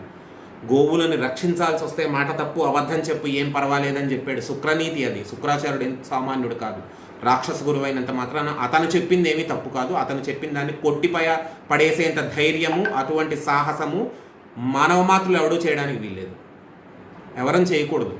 శుక్రాచార్యుడు చెప్పిన దాన్ని కొట్టిపాడేసేంత సాహసం చెయ్యకూడదు. చకిత గోకులాగ్ర కోటి జన్మ రక్షణమందు బ్రాహ్మణులను ఒకవేళ వేదాన్ని అనుసంధానం చేస్తూ, గొంతు తెగిపోయేలాగా వేదానుసంధానం చేస్తూ, లోకరక్షణ కోసం, లోకశాంతి కోసం వేద ఘోష చేస్తున్నటువంటి బ్రాహ్మలకి, పురోహితులకి ఏదన్నా ఎటువంటి హాని అయినా కలుగుతోంది అంటే వాళ్ళని రక్షించాల్సి వస్తే మాట తప్పు, పర్వాలేదు. మాట తప్పిన ఆ కర్మఫలం, ఆ పాపం నువ్వు అంటగట్టుకో, ఏం పర్వాలేదు. గోవును రక్షించాల్సి వస్తే గోవును రక్షించు. గోవును రక్షించేటప్పుడు ఒక అబద్ధం చెప్పాల్సి వస్తే చెప్పు, ఆ పాపం నువ్వు అంటగట్టుకో, ఆ కర్మఫలాన్ని నువ్వు అనుభవించు. గోవు మాత్రం ఎక్కడా కూడా ఇబ్బంది పడడానికి వీల్లేదు. ఆడవారిని రక్షించాల్సి వస్తే రక్షించు. రక్షించేటప్పుడు నువ్వేమన్నా తప్పు చేయాల్సి వస్తే చెయ్యి. తప్పు చేసినటువంటి కర్మఫలాన్ని నువ్వు అనుభవించు. ధార్మికమైనటువంటి ధనాన్ని రక్షించాల్సి వస్తే, ధనము అంటే తినే వెనకేసి 400 కోట్లను రక్షించుకోవడానికి అడ్డమైన పనులు చేయక్కర్లేదు. ధార్మికమైనటువంటి ధనాన్ని రక్షించుకోవాల్సి వస్తే, నువ్వు చేసిన పని వల్ల ఒకళ్ళ ప్రాణాన్ని నిలపాల్సి వస్తే, ధన సంబంధమైనటువంటి ఒక పని వల్ల ఒకళ్ళ ప్రాణము, ఒకళ్ళ ఆరోగ్యము నిలపాల్సి వస్తే చెయ్యి. ఆ పాపం నువ్వు కట్టుకో,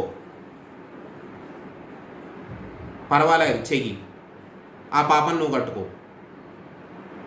కానీ ప్రతిసారి కాదు.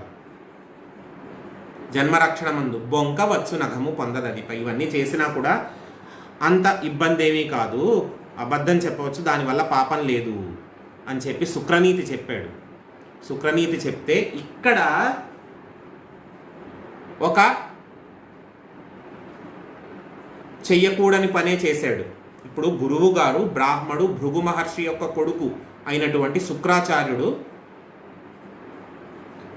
చెప్తున్నాడు ఏమని, నీకు మంచి నాన్న, ఇది కాదు, నువ్వు అలా చెయ్యకు. అతను అడిగినటువంటి దానం ఇచ్చావంటే నీ వంశం మొత్తం నిర్వంశం అయిపోతుంది, ఎవరికి వాళ్ళు చెల్లా చెదురైపోతారు, నీ వైభవం మొత్తాన్ని కోల్పోతావు, నువ్వు అణిచివేయబడతావు అని చెప్పాడు శుక్రాచార్యుడు. ఇక్కడ ఏం చేయాలి? గురువు చెప్పింది పాటించాలి. గురునింద చేస్తే ఏం జరుగుతుంది?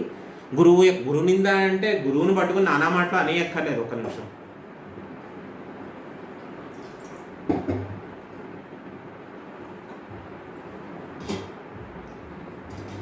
గురువుని పట్టుకుని నానా మాటలు అనక్కర్లేదు.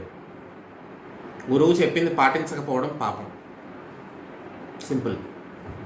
If you don't oblige your guru, your mentor,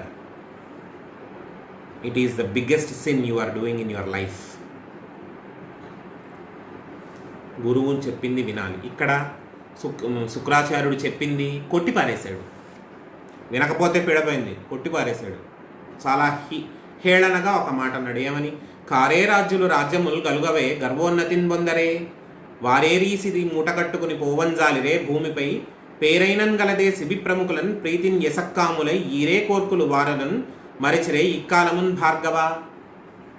ఈ భూమిని ఎంతమంది పాలించలేదు, ఎంతమంది ఏలలేదు, ఎన్ని వంశాల, ఎంతమంది చక్రవర్తులు, ఎన్ని వంశాలకు చెందినటువంటి వారు ఈ భూమిని మాది అని చెప్పి ఏరలేదు. వాళ్ళందరూ చాలా గొప్ప గొప్ప కార్యాలు చేసి చాలా పెద్ద పేరు సంపాదించుకున్నారు. కానీ వాళ్ళు చేసినటువంటి కార్యాల వల్ల వచ్చినటువంటి ధనాన్ని కానీ ఆ సంపదను కానీ మూటకట్టుకుపోయారా? శిబి ప్రముఖులు, శిబి చక్రవర్తి కానీ, భగీరథుడు కానీ, ఇటువంటి వాళ్ళెవరు? షట్చక్రవర్తులు అని చెప్పి ఒక జాతీయం ఉంటుంది, షట్చక్రవర్తులు అని చెప్పి. నేను షట్చక్రవర్తులు ఎవరు అన్నది నేను ఒకసారి గ్రూప్లో పెడతాను, ఒకసారి రాత్రికి చూసి పెడతాను.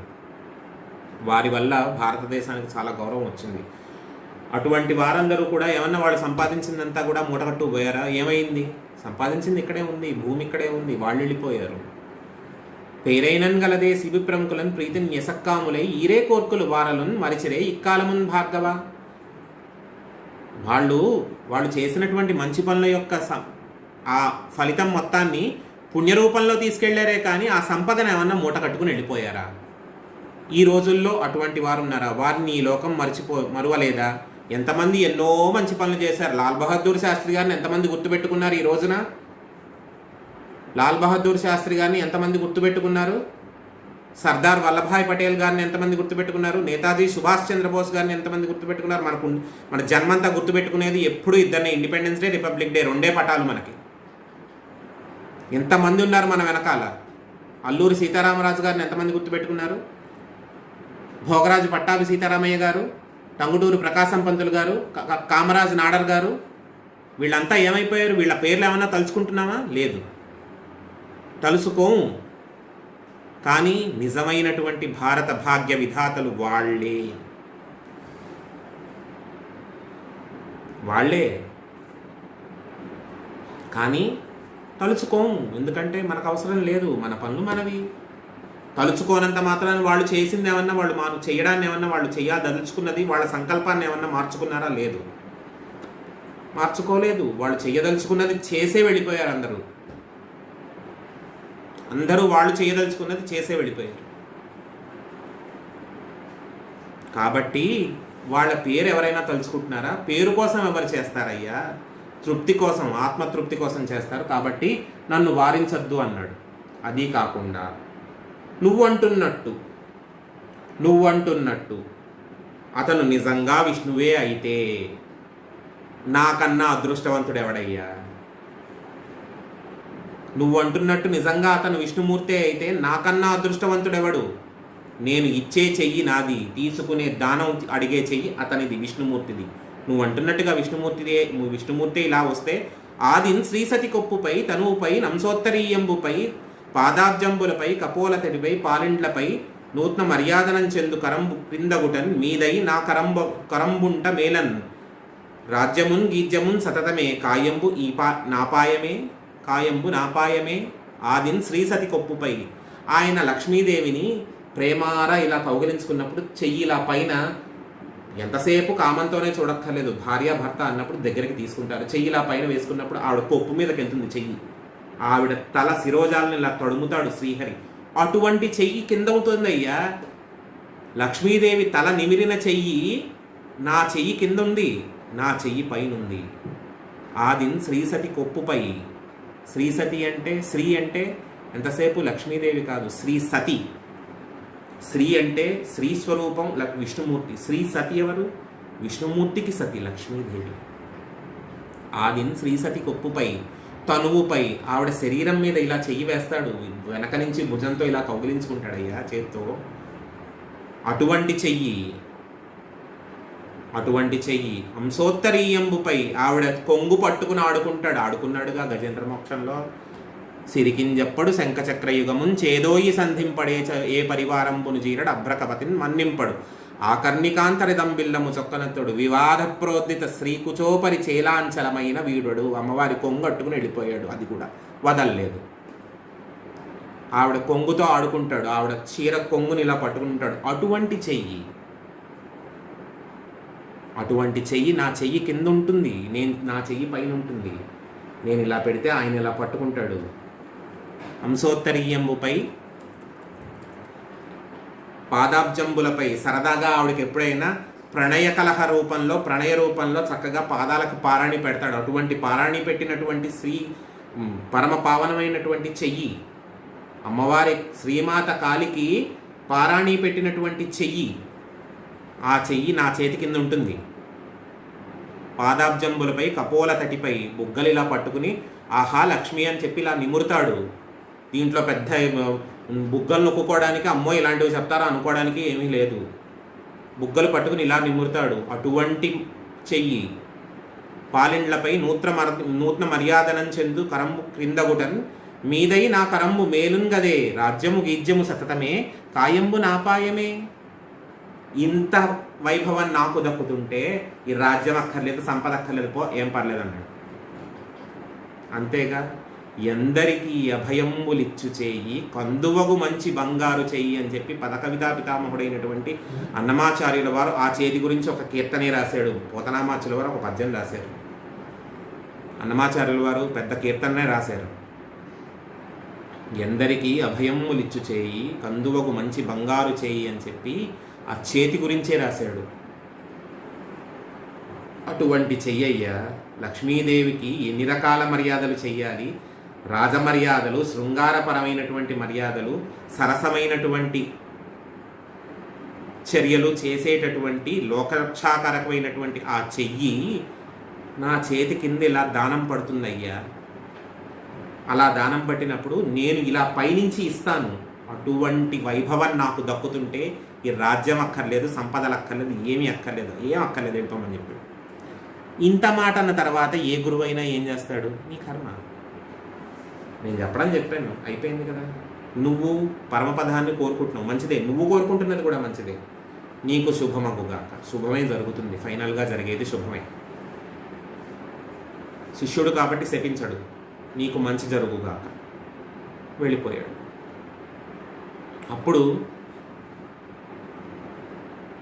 అప్పుడు దానం ఇద్దామని చెప్పి మొదటగా అడుగు వేశాడు బలిచక్రవర్తి కలశాన్ని పట్టుకుని. ఎందుకు కలశాన్ని పట్టుకుంటారు? దానం ఇచ్చేస్తున్నానంటే నేను ఏదో పేపర్ రాసి ఇచ్చేస్తానండి, మీరు పట్టుకెళ్ళిపోండి అని కాదు. దానం ఇవ్వడం అంటే నీళ్లు వదలాలి. ఆ నీళ్లు దాన గృహీత, దాత అంటే ఇచ్చేవాడు, గృహీత అంటే పుచ్చుకునేవాడు. ఆ పుచ్చుకునేవాడు ఆ నీళ్ళు ఇలా పట్టుకోవాలి. నీళ్లు పట్టుకుని ఆ నీళ్లను ఇలా వదిలి నీళ్లలో ఉన్నటువంటి అక్షింతలు తీసి మళ్ళీ దానం ఇచ్చిన వాడి మీద వెయ్యాలి. అప్పుడే దానం పరిపూర్ణమైనట్టు. అంతేగాని నేను ఏదో గిఫ్ట్ డీడ్ ఇచ్చేస్తాను, నువ్వు తీసేసుకో అని చెప్పి ఇవ్వడం కాదు దానం ఇవ్వడం అంటే. బహుమతి వేరు, దానం వేరు. బలిదైత్యేంద్ర కరద్వయీకృత జల ప్రక్షాళ వ్యాప్తికిన్ జలదాతాక్షుడు చాచె యోగి సుమన సంప్రార్థిత శ్రీదమున్ కాళిత్రాసామ్ర రమాలలాట పదవీ కస్తూరికా సాదమున్ నళినామోద రత్న నూపుర నానావేదమున్ పాదమున్. బలిచక్రవర్తి దానమిద్దామని ముందుకు వచ్చేసరికి వామనుడు కూడా కాళ్ళు రెండు ఇలా ముందుకు చాచాడు. ఎందుకు? కాళ్ళు కడగాలి దానం ఇచ్చేటప్పుడు. అవి ఎటువంటి కాళ్ళు? బ్రహ్మ కడిగిన పాదము, బ్రహ్మమే తానైన పాదము. ఇది కూడా పదకవితా పితామహుడైనటువంటి అన్నమాచార్యుల వారే చెప్పారు. అటువంటి పాదము, ఎటువంటి పాదము? బలిదైత్యేంద్ర కరద్వయీకృత జల ప్రక్షాళన వ్యాప్తికిన్, రెండు చేతులతోనూ కాళ్ళు కడుగుదామని చెప్పి నీరు పట్టుకుని వస్తే బలిచక్రవర్తి ఆ ప్రక్షాళనం అంటే కడగడం, ఆ రెండు చేతులతోనూ కాళ్ళు కడగడానికి అనుకూలంగా వామనుడు ముందుకు చాస్తే ఆ కాళ్ళు ఎటువంటి కాళ్ళు చాచాట? యోగులు, మహర్షులు, దేవతలు, బ్రహ్మరుద్రాదులు కూడా ఆ కాలికి ఉన్నటువంటి మట్టి రేణువులో 10వ వంతు యొక్క కాంతిని చూడడానికి తహతహలాడిపోతూ ఉంటారో అటువంటి కాలిని ముందుకు చాచాడు. అటువంటి కాలికి ఏముంది? ఆ కాలు మీద ఏముంది? ఆ కాలు మీద లక్ష్మీదేవి నొసటిన పెట్టుకున్నటువంటి కస్తూరి బొట్టు.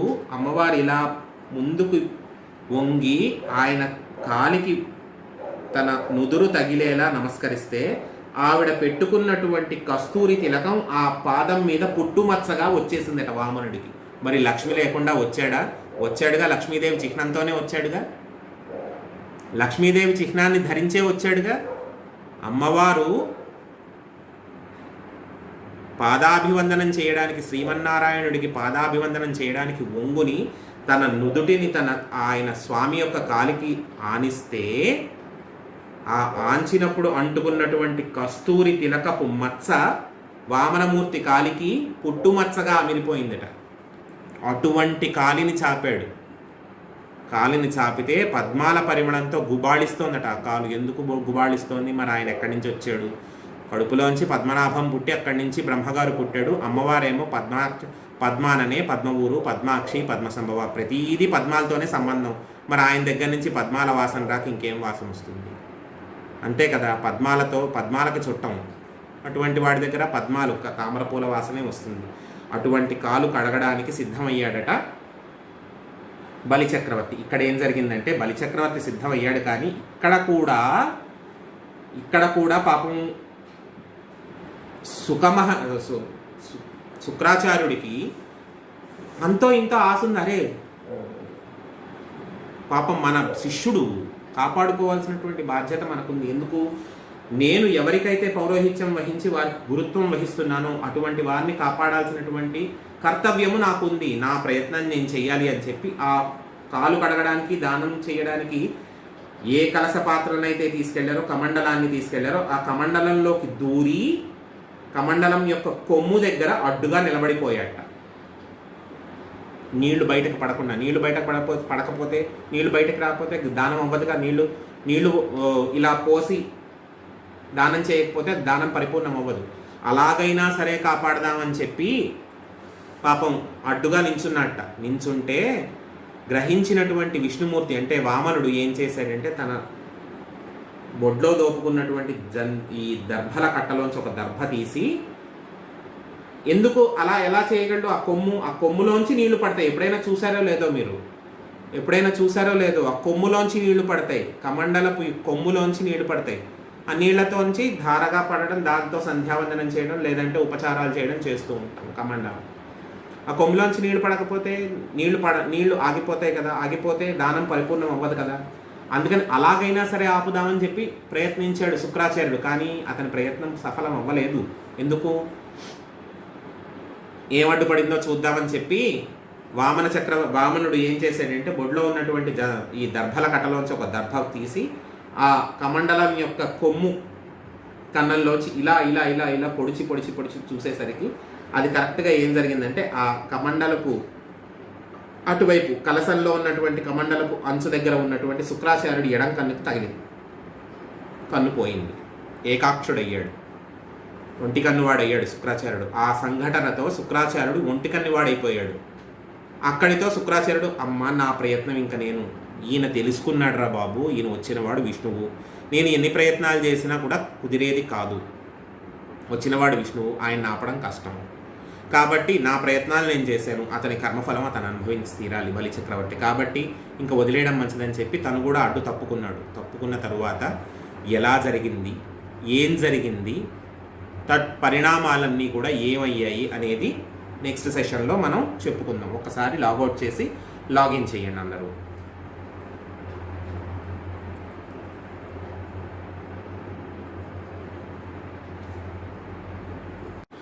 ఇందాక చెప్పా కదా కమండలం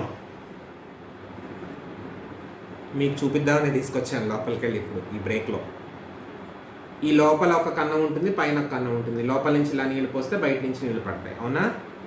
ఈ లోపల ఉన్నటువంటి కన్నం దగ్గర ఆగిపోయాడు శుక్రాచార్యుడు. ఈ లోపల ఇక్కడ ఆగిపోయేసరికి ఏమైంది, పైనుంచి దర్భ పెట్టి పొడిచాడు విష్ణుమూర్తి, వామనమూర్తి. పొడిస్తే శుక్రాచార్యుడికి కంట్లో తగిలింది, ఎడమ కన్నుకు తగిలి ఒంటి కన్ను వాడైపోయాడు. కన్ను పోయింది, ఒంటి కన్ను వాడైపోయాడు. అందుకు చెప్దామని చెప్పి చూపించడానికి తీసుకొచ్చాను అది. అలా తన ప్రయత్నాన్ని తను చేసినటువంటి శుక్రాచార్యుడు కూడా పక్కకు తప్పుకున్నాడు. ఇంకా నేను కాపాడడం నా వల్ల కాదు, కష్టము, మనం తప్పుకుంటే జరగాల్సింది జరుగుతుంది, ఇంకంతే, మనం ఏమీ చేయలేము అన్నటువంటి భావనతో పక్కకు తప్పుకున్నాడు. తప్పుకున్న తర్వాత ఏం జరిగింది, ఇప్పుడు బలిచక్రవర్తి సంపూర్ణంగా మనస్ఫూర్తిగా దానం చేశాడు. ఏమాత్రము వైకల్యము, ఎటువంటి విరాగము, ఎటువంటి లోపల ఎటువంటి రాగద్వేషాలు, అరిషడ్వర్గ ప్రభావము, ఎటువంటి భావన లేదు. No emotional pressures at all. With a full consciousness, pleasant mind, చక్కటి భావనతో మనస్ఫూర్తిగా దానం చేశాడు బలిచక్రవర్తి. బలిచక్రవర్తి చేస్తే 3 అడుగుల నేల దానం చేస్తే ఇప్పుడు వామనమూర్తి పెరగడం మొదలుపెట్టాడు. ఇంతింతై వటుడింతయై మరియు దానంతై తానింతై నభోవీధిపైనంతై తోయద మండలాగ్రమున కల్లంతై ప్రభారాశిపైనంతై చంద్రునికంతయై ధూనిపైనంతయై మహర్వాటిపైనంతయై సత్యపదోన్నటుండగుచు బ్రహ్మాండానంత సంవర్ధియై. ఇంతింతై వటుడింతయై, ఇంతటివాడు ఇంత ఇంత ఇంత ఇంతగా పెరుగుతున్నాడు, ఒక్కొక్క మెట్టు పెరిగిపోతున్నాడు. ఇంతింతై వటుడింతయై మరియు తానంతై నభోవీధిపైనంతై, ఆకాశం మొత్తాన్ని నిండుతున్నాడు. నభోవీధిపైనంతై, మేఘమండలాన్ని కూడా తోయద మండలాగ్రమున కల్లంతై, ఆకాశానికి ఎదుగుతున్నాడు. తోయదము అంటే, తోయము అంటే నీరు, తోయదము అంటే నీరును భరించేది, నీరును ధరించేది ఎవరు? నీరదా తోయదా అంటే ఏమిటి? నీరును ధరించేది అంటే ఏమిటి? మేఘం. శుభ్రంగా నిండు కుండలాగా మేఘం పూర్తి నీళ్ళతో వస్తుంది. శుభ్రంగా పెద్ద వర్షం పడుతుంది. తేలిక పడిపోయిన మేఘాలు తెల్లటి దూది పింజర్లాగా అలా సాగిపోతాయి. ఎప్పుడైనా వర్షం పడిన తర్వాత అబ్బా బురదగా ఉంటుంది అని చెప్పి రోడ్డు మీదకి వెళ్ళడం మానేయకుండా అప్పుడప్పుడు బయటికి వెళ్తే ఇటువంటి చక్కటి చిత్రాలన్నీ చూడొచ్చు. మబ్బులు అలా కదిలిపోతూ ఉంటాయి. చక్కటి వర్షం పడిన తర్వాత మబ్బులు విడిపోతూ ఉంటాయి. ఆ విడిపోతున్న మబ్బుల్ని చూడాలి. వచ్చే ముందు నల్లటి మేఘం, చక్కగా నీళ్లు ఉంటాయి, నిండుగా నీరు పట్టేసినటువంటి మేఘం ఎప్పుడెప్పుడు వర్షించేద్దామా అన్నట్టుగా భారంగా ఉంటుంది. ఆ తర్వాత తెల్లటి మబ్బుగా మారిపోతుంది. నీళ్ళన్నీ శుభ్రంగా ఖాళీ అయిపోయిన తర్వాత, చక్కటి వర్షం పడిపోయిన తర్వాత తెల్లటి మబ్బుగా మారిపోతుంది. డాబా ఎక్కి లాంటివన్నీ చూడాలి. ప్రతిదీ డిస్కవరీ ఛానల్లోనూ యూట్యూబ్లోనూ చూపించరు. మనం కూడా చూడొచ్చు. ఆకాశంలోకి చూస్తే ఇట్లాంటివన్నీ కనిపిస్తాయి. తోయద మండలాగ్రమున కల్లంతై ప్రభారాశి పైనంతై. ప్రభారాశి అంటే వెలుగుల రాశి. అంటే ఏమిటి? సూర్యుడు. సూర్యుడు అంతగా ఎదుగుతున్నాడు, సూర్యమండలానికి ఎదుగుతున్నాడు. అలాగే చంద్రునికి అంతయ్యి చంద్రమండలానికి కూడా ఎదుగుతున్నాడు. ధ్రువుని పైన అంతయ్యి ధ్రువమండలాన్ని కూడా దాటుతున్నాడు. ధ్రువుడు ఒక నక్షత్ర రూపంలో స్థిరపడ్డాడు అని చెప్పి మనం ధ్రువోపాఖ్యానంలో చెప్పుకున్నాం. ఉత్తానపాదుడి స్వయంభువ మనువు మనవడైనటువంటి ఉత్తానపాదుడి యొక్క కొడుకు ధ్రువుడు. ప్రియవ్రతుడు స్వయంభవ మనువు ఇద్దరు, ప్రియవ్రతుడును ఉత్తానపాదుడు ఇద్దరు అన్నదమ్ములైతే స్వయంభవ మనువు వీడిద్దరికి తండ్రి. ధ్రువుడు ఉత్తానపాదుడి కొడుకు. తనకు వచ్చినటువంటి ఇబ్బందుల వల్ల, కష్టం వల్ల అతను చేసినటువంటి తపస్సు ఫలించి అతను ధ్రువమండలానికి ఎదిగాడు. ఆ ధ్రువమండలం కన్నా కూడా దాటిపోతున్నాడు. ఎందుకు దాటుతాడు? మరి ధ్రువమండలాన్ని అనుగ్రహించింది ఈయనేగా. ధ్రువుడికి తపస్సు చేసే ధ్రువమండలాన్ని, అంతటి ఉన్నతమైనటువంటి స్థానాన్ని అనుగ్రహించింది ఎవరు? విష్ణుమూర్తే. ఆ స్థానాన్ని ఆయన దాటగలడుగా. కాబట్టి ధ్రువుణ్ణి కూడా, ఆ మండలాన్ని కూడా దాటిపోయి మహర్లోకం అంటే స్వర్గము, వీటన్నిటినీ కూడా దాటిపోయి, సత్యలోకాన్ని దాటిపోయి, బ్రహ్మగారు ఉండేటటువంటి బ్రహ్మలోకాన్ని కూడా దాటిపోయి అలా అలా అలా అలా పెరిగిపోతున్నాడు వామనమూర్తి. ఆశ్చర్యంగా చూస్తున్నారు అందరూ. ఓయ్ బాబోయ్, ఏం జరుగుతోంది అని చెప్పి. ఆ దాటిపోవడాన్ని పోతన గారు ఎంత అందంగా వర్ణించారంటే, అలా అలా పెరుగుతున్నటువంటి వామనమూర్తి యొక్క పెరుగుదలని ఎంత అందంగా వర్ణించారంటే, వామనమూర్తికి సూర్యుడితో పోలికేశారు. వామనమూర్తికి సూర్యుడితో ముడివేసి ఆయన్ని వర్ణించడానికి సూర్యుడిని వాడేసుకున్నారు. ఎలాగా? రవిబింబంబు ఉపమింప పాత్రమగు ఛత్రమై శిరోరత్నమై శ్రవణాలంకృతి అయి గళాభరణమై సౌవర్ణ కేయూరమై చెవిమత్ కంకణమై కటిస్థలిపై నుదంచద్ఘంటయై నూపుర ప్రవరంభై పదపీఠమై వటుడుతా బ్రహ్మాండంబున్ నిండుచోన్ రవిబింబం ఉపమింప పాత్రమకు ఛత్రమై. మొదట సూర్యుడు అసలు ఇలా పెరుగుతున్నటువంటి వామనుడి ఆకారం ప్రకారం సూర్యుడు అసలు ఎలా కనిపిస్తున్నాడు? మొట్టమొదట ఇప్పుడు తల ఇంతే ఉంటుంది, గొడుగు ఎంత ఉంటుంది? ఇంత కనిపిస్తుంది గొడుగు, అవునా? ఇంత పెద్దగా కనిపిస్తుంది, పూర్తిగా కవర్ చేయడానికి అన్నట్టుగా ఇంత గొడుగుగా కనిపిస్తుంది మనకి. తలకన్నా గొడుగు పెద్దగా ఉంటుంది కదా, కాబట్టి ముందు గొడుగులా కనిపిస్తున్నట్ట సూర్యుడు. అంటే రక్షణ పడుతున్నట్టు గొడుగు అంత సైజులో ఉన్నట్ట సూర్యుడు. రవిబింబము పమింప పాత్రమగు ఛత్రమై. ఛత్రము అంటే గొడుగు ఆకారంలో అలా ఉన్నట్ట. ఇలా అర్ధచంద్రాకారంలో సగం గొడుగుగా కనిపిస్తే మధ్యలో ఆయన తలొస్తే, ఇప్పుడు ఇలా వచ్చి ఇలా వస్తే మధ్యలో తలొస్తే ఇటువంటి ఈ కరువు చక్కగా గొడుగులాగా కనిపిస్తోందట. తరువాత ఇంకాస్త పెరిగేసరికి శిరోరత్నమై. శిరోరత్నము అంటే ఒకవేళ ఆయన కనుక ఒక చిన్న కిరీటం పెట్టుకుంటే, ఆ కిరీటం మధ్యలో పెట్టుకునేటటువంటి మధ్యలో ఒక చక్కటి రత్నంలా కనిపిస్తున్నట్టు. అంటే అంత పెరిగాడు సూర్యుడు, అంత చిన్నగా మారిపోయాడు అని అర్థం. ఇప్పుడు అంతగా పెరిగిన తర్వాత సూర్యుడు అంత చిన్నగా మారిపోతే సూర్యుడి పరిస్థితి ఎలా జరిగింది? విష్ణుమూర్తి కిరీటంలో పెట్టుకునేటటువంటి ఒక చక్కటి రత్నంలా మారిపోయేట, అంత సైజులో కనిపిస్తున్నట్ట సూర్యుడు.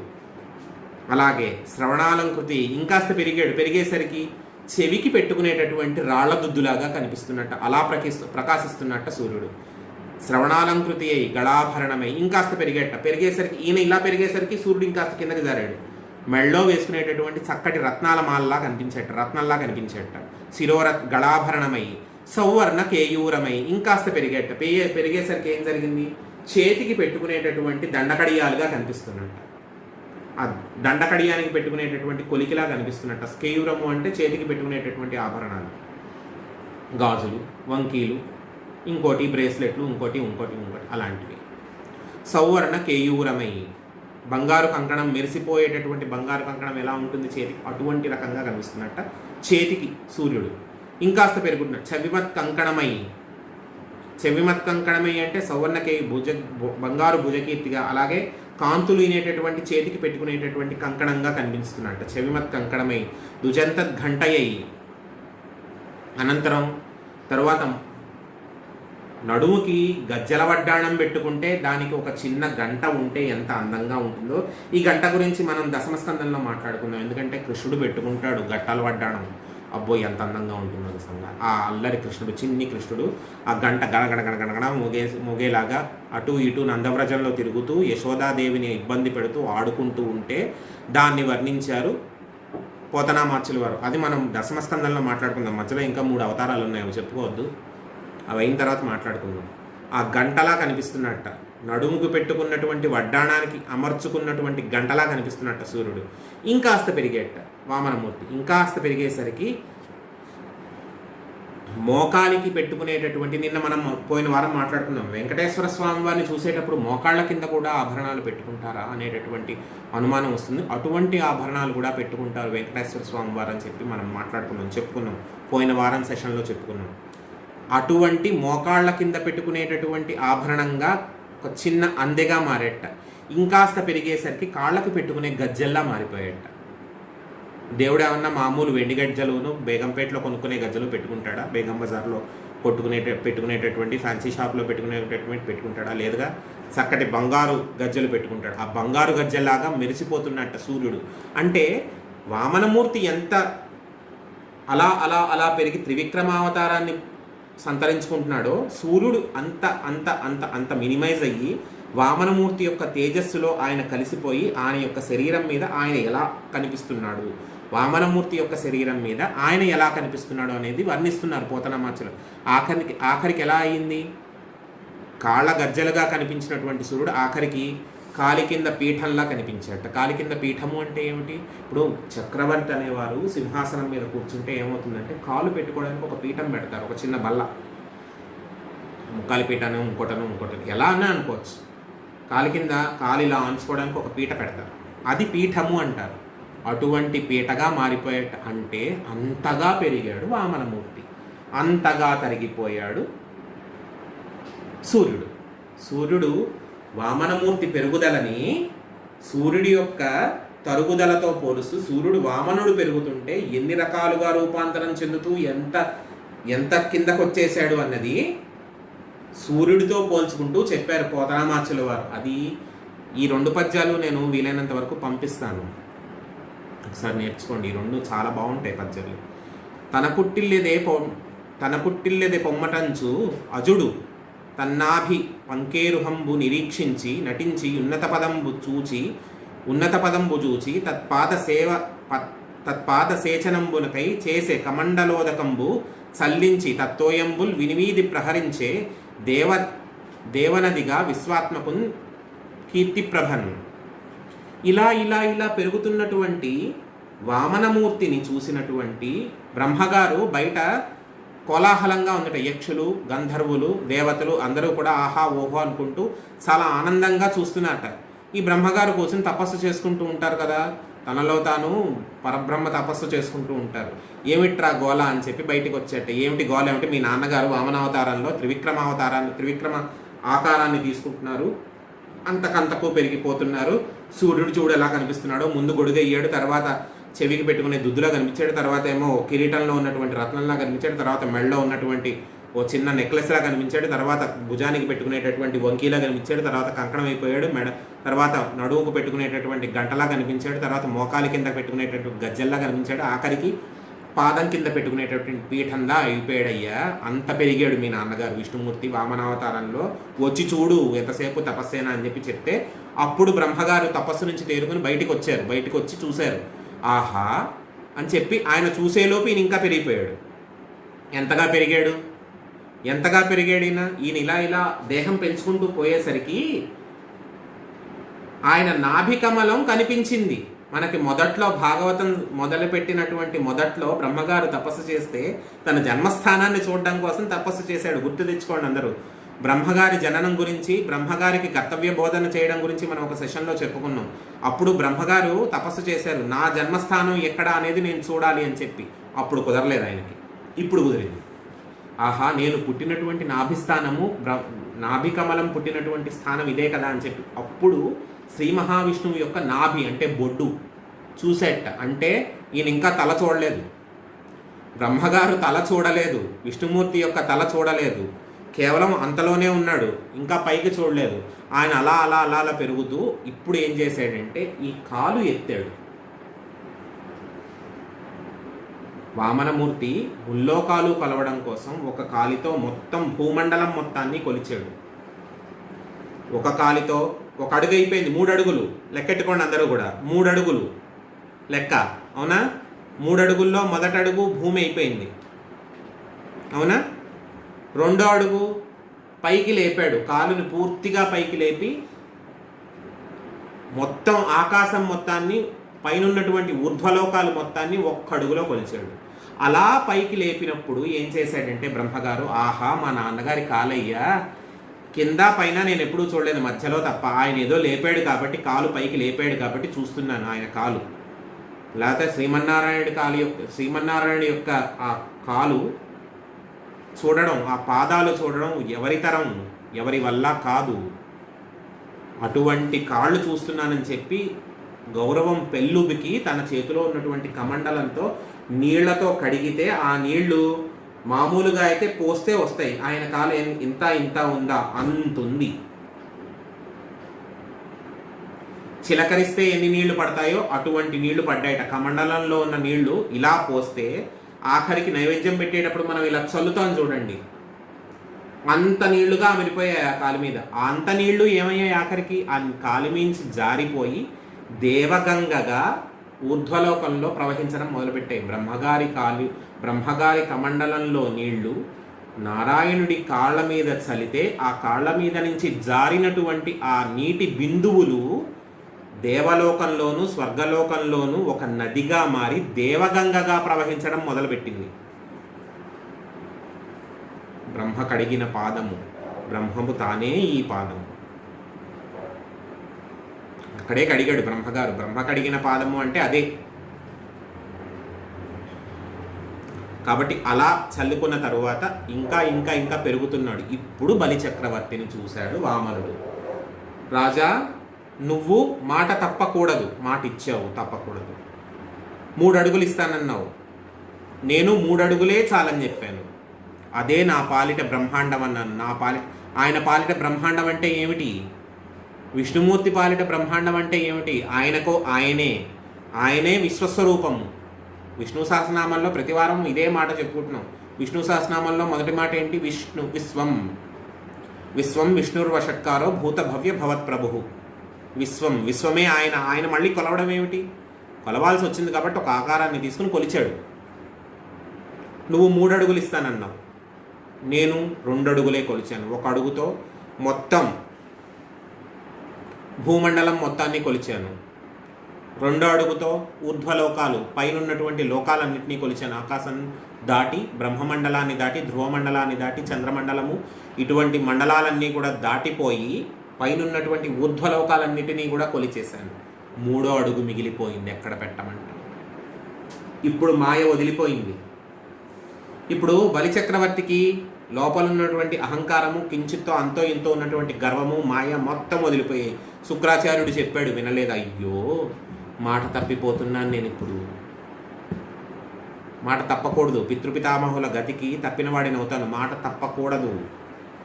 ఎందుకంటే మాట తప్పితే ఇప్పుడు బాగానే ఉంటుంది, రేపు పొద్దున పైకి వెళ్ళిన తర్వాత అడుగుతారు, ఏరా మా వంశంలో పుట్టావు, మాట ఎలా తప్పావు అని చెప్పి వాళ్ళు అడుగుతారు. నా పితృదేవతలు, నా పూర్వులు, నా వంశకర్తలు వాళ్ళు అడుగుతారు. నేను ఎవరి గోత్ర ప్రవర మీద అయితే నేను రోజు సంకల్పం చెప్పుకుంటున్నానో వాళ్ళు అడుగుతారు, నా గోత్రంలో చెడబుట్టేవరా నువ్వు, ఎలా వచ్చావు అసలు, ఎందుకు మాట తప్పావని చెప్పి వాళ్ళు నన్ను నిందిస్తారు. ఆ పరిస్థితి తెచ్చుకోకూడదు అనేటటువంటి భావనతో గురునింద చేశాననేటటువంటి ఆ భావన, ఆ బాధతో అన్నీ ఆలోచించుకుని ఆఖరణ చెప్తాడు, 3వ అడుగు కావాలి కదా, నా తల మీద పెట్టు అని చెప్పి మోకాళ్ళ మీద నిల్చుని నా తల మీద పెట్టు అని చెప్పి చూపించాడు. అప్పుడు పరమదయతో, ఇక్కడ అండర్లైన్ చేసుకోండి, ఇక్కడ అండర్లైన్ చేసుకోండి చెప్పే మాటలు. పరమదయతో వామనుడు బలిచక్రవర్తిని చంపలేదు. చాలామంది ఏంటంటే ఇక్కడ కొన్ని పిచ్చి వాదాలు కనిపిస్తుంటాయి. ద్రవిడ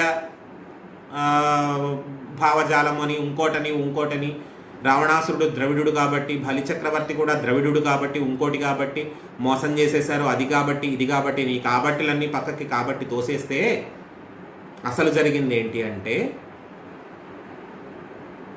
ఈ వామనుడు కిందకి అణిచివేశాడు, పాతాళలోకంలోకి నాగలోకంలోకి అణిచివేశాడు. బలిచక్రవర్తి తల మీద కాలు పెట్టి ఆ కాలుతో అణిచేశాడు, అదిమేశాడు లోపలికి. చెప్పాడు, బలిచక్రవర్తి నీవు చిరంజీవులలో ఒకడివై వెలుగుతావు, ఎప్పటికీ కూడా నీవు జీవించే ఉంటావు, చిరంజీవిగా ఉంటావు. చిరంజీవిగా ఉండి నీకు కావాల్సింది ఒక ఆధిపత్యము ఎప్పటికీ కూడా సార్వభౌముణ్ణి, చక్రవర్తిని అనేటటువంటి బిరుదు ఎప్పటికీ నీకు ఉండిపోవాలనేటటువంటి కాంక్ష నీకుంది. ఆ కోరికతో ఉన్నావు నువ్వు, కాబట్టి ఆ కోరిక నీకు తీరుతుంది. ఎలాగా? పాతాళలోకాన్ని పాలించు, నా ఆజ్ఞతో పాతాళలోకాన్ని పాలించు, నాగలోకాన్ని, లోకాలన్నింటినీ కూడా పాలిస్తే నీవు ఎప్పటికీ కూడా చక్రవర్తిగా ఉంటావు, నాకు భక్తుడిగానే ఉంటావు, నా దయ నీ మీద ఎప్పుడూ ఉంటుంది అని చెప్పాడు. ఈనాటికి కేరళలో ఓణం పండగ అని చెప్పి చేసుకుంటారు. ఓణం ఫెస్టివల్ మీకు తెలిసి ఉండొచ్చు, మీ సోషల్ పుస్తకాల్లో ఉంటుంది. ఫెస్టివల్స్ ఆఫ్ ఇండియాలో సోషల్ బుక్లో ఎప్పుడైనా చూడండి, లేదంటే గూగుల్ చేయండి, దాంట్లో లేనిదేముంది.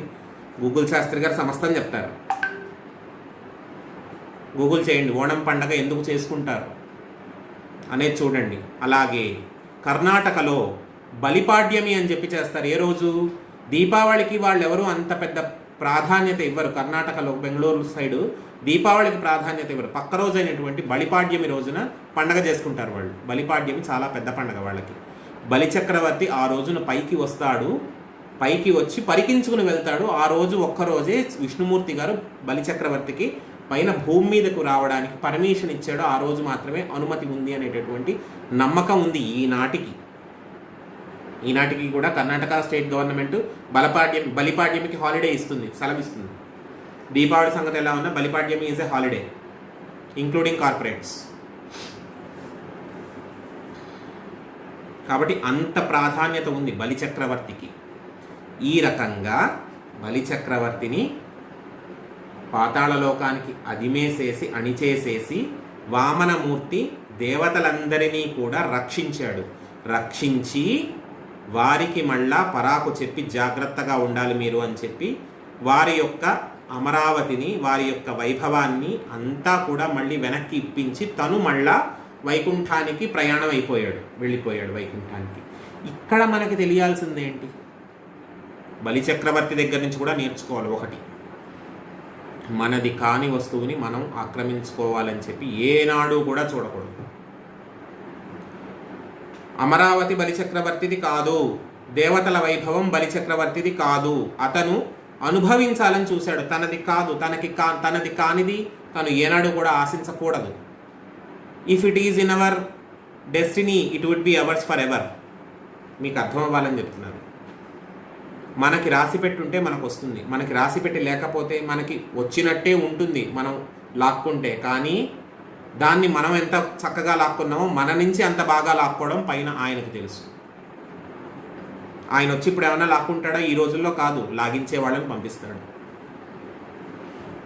ఎప్పుడూ కూడా never try to deceive, never try to grab out any opportunity or any item or any object or anything from others which is their own property. వాళ్ళదైనటువంటి వస్తువుని కానీ వాళ్ళదైనటువంటి దాన్ని కానీ ఇంకొకళ్ళది పరులది అనేటటువంటి దాన్ని ఏనాడు కూడా మనం లాక్కోవాలని కానీ దాన్ని అన్యాయంగా అనుభవించాలని కానీ ఏనాడు కూడా ఆలోచించకూడదు, అటువంటి ప్రయత్నం చేయకూడదు. అలా చేస్తే అనుభవించేటప్పుడు మనకి వైభవంగానే ఉంటుంది, అనుభవించేటప్పుడు ఆహా ఇది నాది కదా అనిపిస్తుంది. కానీ అది వెళ్ళిపోయే రోజు ఒకటి వస్తుంది, మన దగ్గర నుంచి వెళ్ళిపోవాల్సినటువంటి రోజు వస్తుంది. మనం ఎంత ఇదిగా తీసుకొచ్చుకున్నామో, ఎంత గర్వంగా ఎంత పరాక్రమవంతంగా తెచ్చుకున్నామో అంత నిర్దాక్షిణ్యంగా వెళ్ళిపోతుంది మన దగ్గర నుంచి. అది మీరు గుర్తుపెట్టుకోవాలి పిల్లలందరూ.